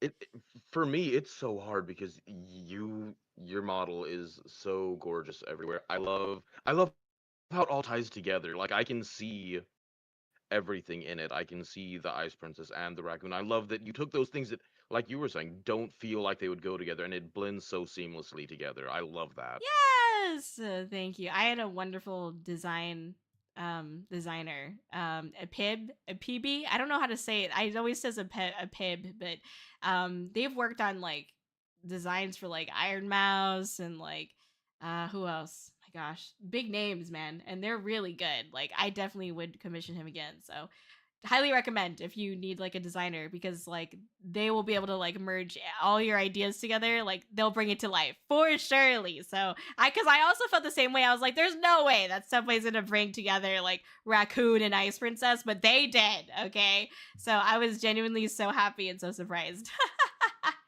So I feel yeah. so bad for my designer because she absolutely cooked, did so much details. I'm not a creative person, and so I was like, I don't know, like I'm a guy, I'm a fallen angel, I wear black and red and have black wings, and she's like, all right, I'll figure it out. So it's all her. So like Oh, I I'm got like I always you. feel bad when I'm like I want to work with you guys, but I have no like mental picture for what I want. No, I get that. I get that. I mean, it's hard. Also, like, there's just like, you know that you're gonna stream with this for like ever, almost. Like, at least that's the mentality, right? Yeah, And so you're like, I don't want to mess this up. So I get that as well. Honestly, here is I just put the slash in there for you already, but this is the username of the person that we're gonna read into, and I'm gonna put it in the chat as well right now. So Maggie is a part of V Fleet. I talked about that earlier. And their mission to, support the USS Hornet and history and stuff like that. So I was thinking we raid out to them if you're okay with that. absolutely. Awesome. Ooh, Balatro. Yes, looks like they're chatting for a little bit and then they're gonna get into Balatro. Very exciting, very exciting. Hell yeah. Well, sounds good. Thank you for coming. Yes, and thank you everybody for being here as well. It was great to see some of your chat come in as well and engage with our conversation. So that was really nice and see some familiar faces as well on my end. So thank you so much everybody for being here. It means a lot to us, and I hope you guys enjoyed yourselves and got to dig in a little bit deeper into well mostly me today, but we learned that Sariel was a cheerleader like me, so I love that. Yes, and hit me up anytime you want to work on streaming. Yeah, dude, I'm definitely gonna ask you for some tips for sure. Like, I need it. I think so. Yes, but thank you so much for having me, Sariel, and thank you everybody here. You're all great, and we'll be raiding out to Maggie here, who's about to get started. I Yeah, think. go give Maggie some love. Yes. All right, everyone. Yo, bye, low. Bye, bye, bye, bye. I'll see you Toodaloo, later. motherfuckers. Bye, bye, bye, bye.